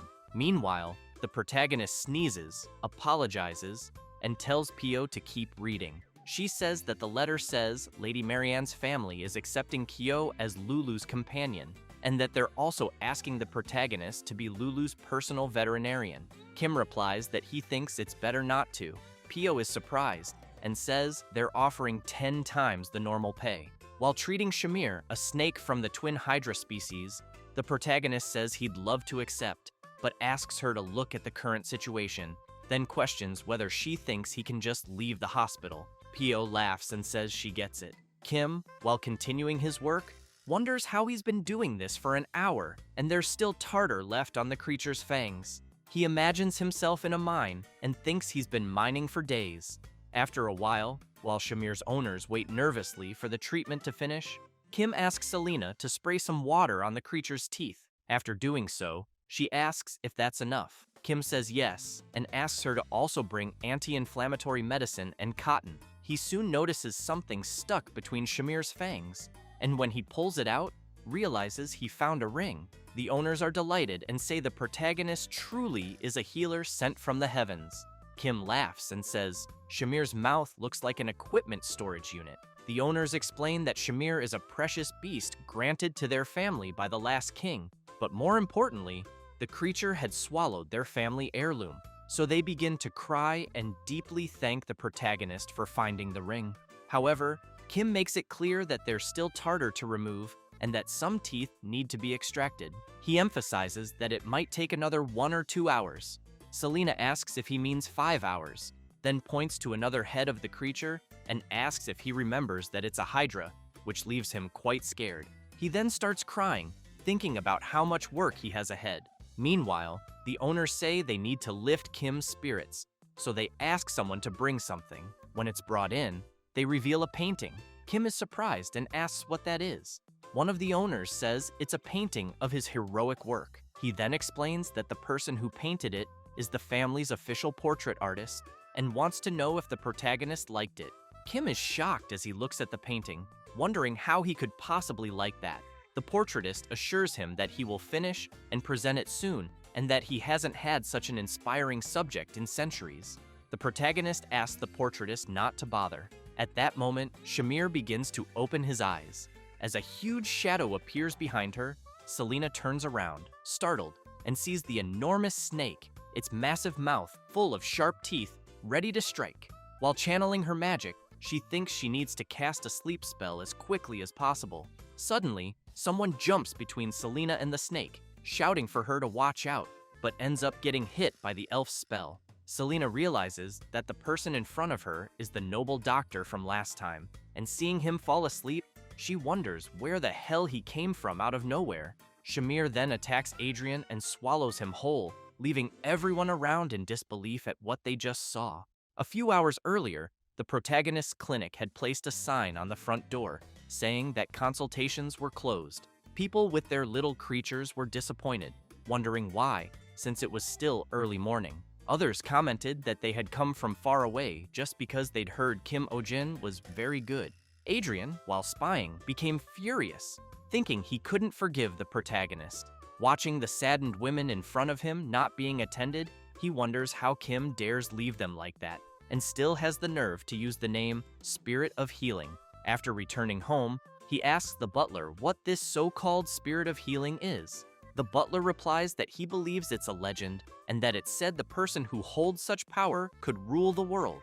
Adrian says he thinks that's completely absurd. He then comments that he can't believe Lady Marianne was swayed by such childish talk. However, he thinks that if such a being really did exist, isn't it obvious that he himself resembles the Spirit of Healing more than Kim Oh-jin? The butler replies that he's not so sure, as considering the miraculous treatments the protagonist has performed, it makes sense that the rumors are true. He says he heard that Kim helped a flying fish fly again and even turned a demon's apostle into a house cat. He then points out that even Master Adrian appreciates the medical tool Kim gave him. Adrian grabs the stethoscope, puts it in his bag, and says he simply forgot to return it and will do that right now. But first, he asks his butler if he made a copy. The butler says yes. So Adrian heads to the Belmore district, climbs a tree, and wonders why the hell he's up in a tree again. As he picks up his binoculars, he tells himself he's just gathering information about his rival. He soon sees the protagonist treating a twin hydra and is quite surprised. He thinks he's never seen one in person before, and now that he's seeing it, realizes the creature really does have two heads. Watching more closely, he wonders what kind of treatment Kim Oh-jin is doing, and if it could be dental. He also sees the protagonist scraping tartar from the gums and rinsing with water. After seeing him with a piece of cotton, he wonders if it's for the inflammation, since Kim is applying it where the tartar was removed. Adrian keeps watching and thinks that, as frustrating as it is, he has to admit that Kim Oh-jin's medical skills are truly exceptional, far better than his own, even though he prided himself on being one of the top students at the Royal Academy. Then something catches his attention. He sees the Hydra's tail moving. Next, he sees it waking up and realizes the creature is coming out of sedation. When he sees the huge snake heading towards Selena, he jumps from the tree, thinking he has to save her. And that's how the earlier event happened, him being swallowed by the snake. Kim wonders what's going on, if he's dreaming, and if the snake really swallowed Adrian in one bite. Selena says he should be fine, since he was swallowed whole, and she's about to cast a spell to put the snake back to sleep. But the protagonist yells for her to wait and informs her that Shamir's condition isn't stable. When he examines the creature, he notices its tongue is purple. He explains that it's respiratory distress, since Shamir swallowed something too large for her body, and now her airways are blocked. The snake's owners panic and ask if there's any way to save her. Selena again offers to use magic immediately, but Kim refuses, explaining that it's too risky to use magic while the snake is passing out from lack of air. So he asks Pio to remember what he taught her, because they're going to do it right now. Kim then tightly grabs Pio's hand, and with both of them hugging the creature's stomach, he tells her not to let go no matter what. He then asks Selena if she's ready. With a confident look, she starts preparing and soon delivers a powerful punch to Shamir's stomach. From the impact, the snake starts coughing heavily, and it doesn't take long for her to spit Adrian back out. After he lands face first on the ground, everyone around cheers, shouting that the protagonist managed to save him. The owners begin to cry, saying they've never seen such medical skill before, and that it's just what they expected from a doctor sent by God. Kim gets embarrassed, gives a little laugh, thanks them, and quietly asks Selena to check if Adrian is still alive. Selena starts slapping the blonde's face to see if he's okay, and Kim, watching this, shouts that he only asked her to see if he was alive, not to kill him. With his face swollen, Adrian starts to wake up. Selena turns and says he's alive, but the protagonist thinks Adrian is about to faint again from all the slaps. However, Selena explains that the blonde won't be able to wake up for a while because he took the sleep spell she had cast on the Hydra. Kim and Pio are both a little afraid of Selena now, wondering how hard she had to hit for Adrian to stay unconscious. Kim then says that Shamir's condition is stable too, but that the blow caused some bruising in her abdomen. Selena pulls out a small box and says the snake will be fine as soon as she applies the ointment inside. The owners thank her, but are also afraid, thinking about how strong she must have hit Shamir. After a while, Kim says the treatment is complete and asks the owners to be more careful with household items from now on, because any accident involving a pet swallowing something is the owner's responsibility. They get a bit embarrassed, but say they understand and will be more careful. However, the protagonist steps closer and emphasizes that they should be very careful so Shamir doesn't swallow a human again. A few days later, a painting arrives for the protagonist, depicting him saving Adrian from the Hydra's mouth, and he immediately wants to know what that is. A man says it's a gift from the Baron. Then he adds that the painting is titled The Great Rescue Operation. Kim is shocked by this and orders the man to get that thing out of his sight immediately. Selena also says she heard they made a statue of it too, and that apparently it's become quite popular, which leaves the protagonist even more horrified. He begins to spiral into paranoia, thinking that everyone in this world is crazy. Meanwhile, the second protagonist of the painting is still asleep, completely unaware of the chaos outside. Pio wants to know if Adrian is really okay, since he's been asleep for days. Selena says it's a common side effect of the magic and that she thinks he might wake up soon. Meanwhile, Adrian wonders where he is and what happened, remembering that he was spying on Kim Ojin's clinic, then saw the snake wake up and tried to attack Selena. He then remembers and concludes that he died trying to save her. Feeling content, he thinks it was a fitting death for a veterinarian. He also thinks that if he had another life, he'd want to be reborn as a unicorn, so lots of women would admire him, but preferably a beautiful heroine. Then he starts to hear a noise and feel pain, wondering if he's being reborn and why it hurts so much. However, he wakes up coughing, his face all swollen. Selena asks if he's conscious now. He's surprised to see a girl on top of him and smiles, wondering if she could be his owner. But Selena gets off him and says he'll be fine. Adrian sits up in pain and asks where he is. Selena warns him not to get up yet, as the side effects of the magic will leave him dizzy and nauseous, and that he should stay in bed and rest for 2 or 3 days. Still confused, he just agrees. Then Kim arrives and asks if Adrian can sit up for a moment. He gives the blonde something to drink and explains that it's medicine to help with his recovery, and that he even added leaves from his beloved mandrake. Kim then says he contacted Lady Marianne's mansion and that Adrian can rest a few more days. Adrian tries to get out of bed, saying he can't impose like that, but Kim interrupts and emphasizes that, as a doctor, Adrian should know there's nothing more important than health. The blonde is touched and thanks the protagonist. Kim says he'll be leaving now and tells him to rest. After Kim leaves the room, Adrian thinks to himself that Kim really is a great guy, and he feels ashamed for having envied him so much. He wants to become a great man like him too. Then he notices a paper on the nightstand, and as he picks it up, he sees it's the bill, charging for room, meals, treatment, exams, medication, and many other things totaling 6 gold coins and 688 silver coins. He also sees a charge for emotional distress compensation due to interruption of treatment and stalking. He becomes furious and starts cursing the protagonist. The next day, some clients are frightened, asking about the castration surgery and whether the protagonist is going to change their creature's gender. Kim explains that it's just a figure of speech and that, to be precise, the animal will need to be neutered. The creature in question is Julian, a Fenrir wolf who can ward off evil spirits. The owner starts yelling, wanting to know if the protagonist really intends to castrate his baby, and asks if he isn't being too cruel. Kim smiles and reminds him that he had said the creature was losing energy every day, that it's hard to care for its many offspring, and that the female's health is deteriorating due to excessive births. Feeling sorry for his pet, the owner admits it's true but insists the creature is still so young. Kim then approaches with a sinister look and asks if the man wants to calculate how many more pups there will be in 5 years, and whether he realizes he might be committing a heinous crime by illegally selling Fenrir wolf puppies. The owner panics and says no.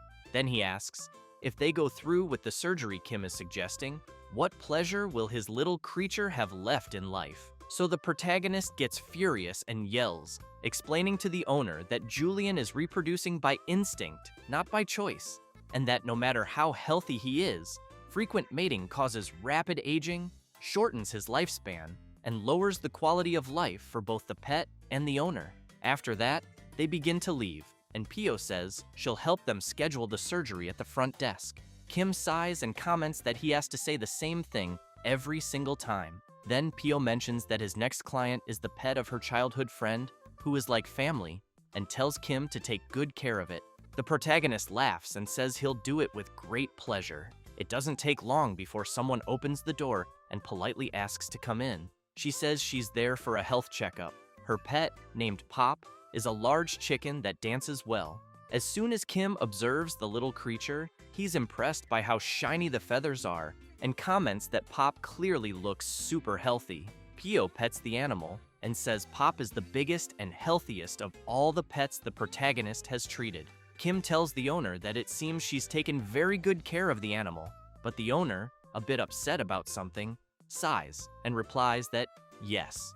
20 minutes later, after the checkup, Kim is in love with the chicken and comments that, as expected, Pop is perfectly healthy enough to compete in a top-tier chicken contest. The pet owner yells, saying that Pop lost weight recently and she thinks something's wrong. Kim explains that it's not weight loss, it's just feather molting, but the owner keeps insisting that Pop even had a seizure while sleeping some time ago. The protagonist thinks the owner is clearly a hypochondriac, and she keeps insisting that yesterday Pop had a sore throat for no reason. Then she wants to know if he's sure it's not some infectious disease like a cold. Pio goes over to her friend and asks if Pop's throat often gets sore. Kim makes it clear that, up to this point, there's nothing abnormal and that she shouldn't worry too much. Unsatisfied, the owner replies, "Fine." Suddenly, Pio screams, calling the protagonist. She runs to him and says, "Pop disappeared somewhere."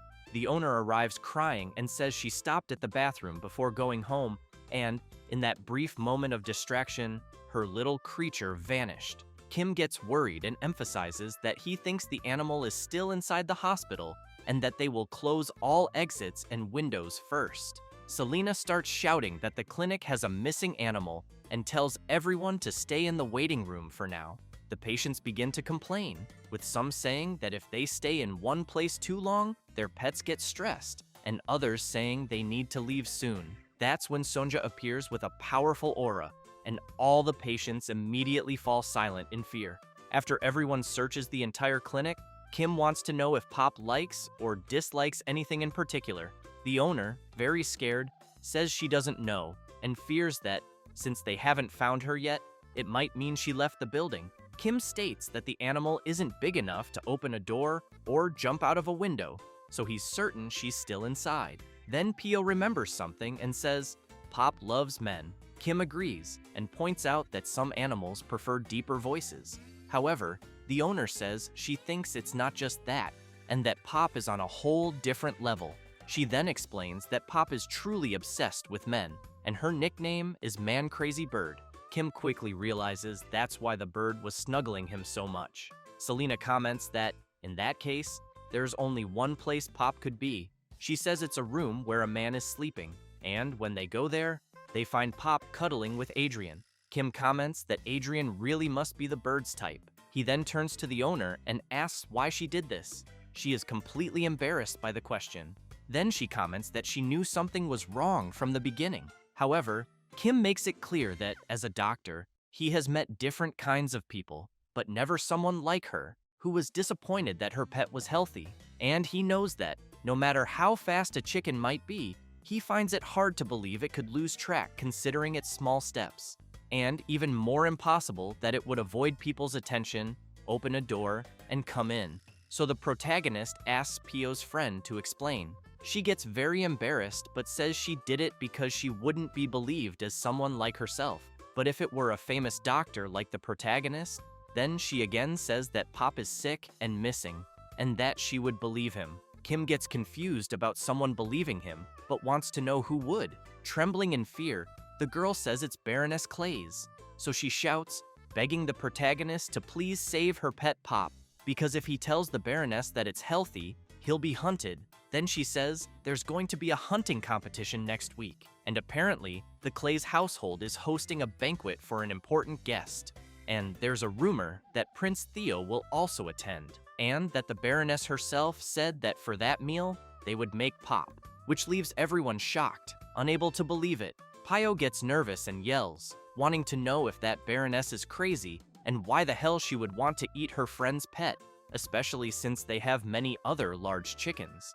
The girl starts crying and says she heard they died of a contagious disease last year. Kim, still shocked to hear this, comments that there must be other ingredients besides chicken and asks why that Baroness is so fixated on eating Pop.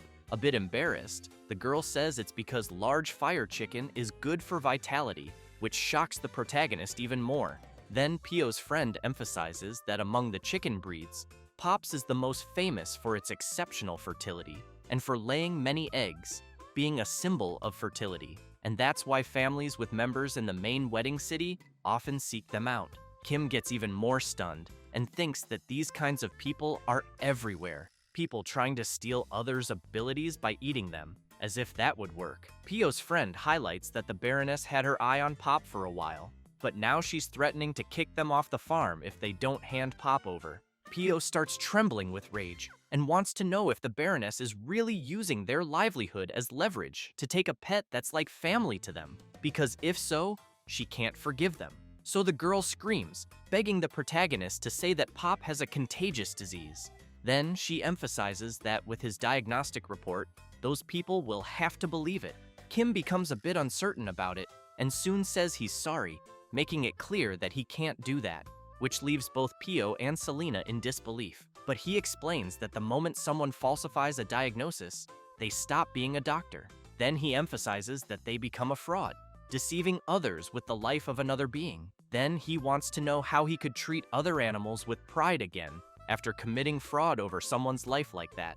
Suddenly, Adrian says this is all nonsense. So he wants to know if professional ethics are more important than someone's life. He also makes it clear that the calling of a doctor goes beyond a mere professional role because it's about saving lives. With that, he jumps out of bed and, looking into the protagonist's eyes, wants to know how he can still call himself a veterinarian after that. Kim says he'll assume he fakes a false diagnostic report about Pop, and that to be able to save her, he'd have to say it's a contagious disease strong enough to spread to humans.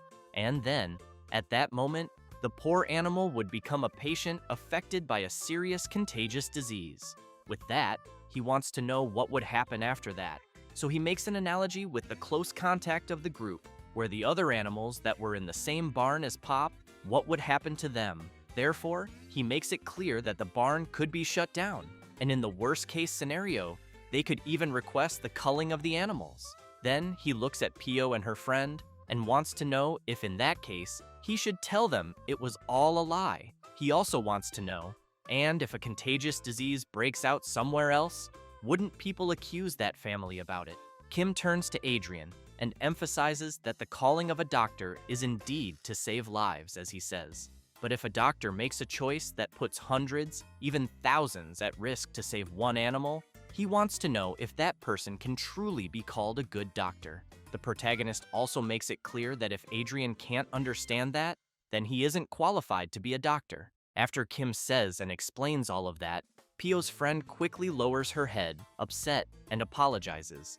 After leaving the clinic, Pio is with her friend and asks her not to cry, saying she believes there must be a solution. The girl, crying a lot, wants to know how she could ever win against a noble and wonders if maybe she should just run away somewhere far with Pop. Kim and Selena arrive, saying she doesn't have to do that. Then the protagonist picks Pop up and says that he can't help her as a doctor, but he can help her as a fellow pet owner. Hearing that makes Pio and her friend really happy, so Kim asks the two of them to spread a rumor in Baroness Clays's house. Then he calls out to the person who's spying, asking them not to hide and to come out. It's Adrian, who is shocked at being discovered and wonders how Kim figured it out. The protagonist looks back and makes it clear to Adrian that he'll need him to play an important role. So sometime later, at the Baroness's house, a few women are chatting, wondering if Duke Astrid's daughter really won't be participating in the prince consort selection. And while they speculate that maybe Marianne has already found a partner, one woman just observes in silence. Then she thinks that if Lady Marianne gives up, she knows her daughter Laura will have a better chance of being selected. And looking at the other girls, she knows that when her daughter becomes the prince's consort, it'll be the end for everyone who mocked them as new money, and that the money they all looked down on so condescendingly was exactly what brought the prince to the banquet. So she keeps hoping they'll wait, because this will be the perfect chance for her dear Laura to catch the prince's attention. Until someone approaches and asks to excuse himself. She turns, and while she gets a little flustered, wondering who the handsome man in front of her is, Adrian asks if it's all right with her, they could talk a bit at a more private table.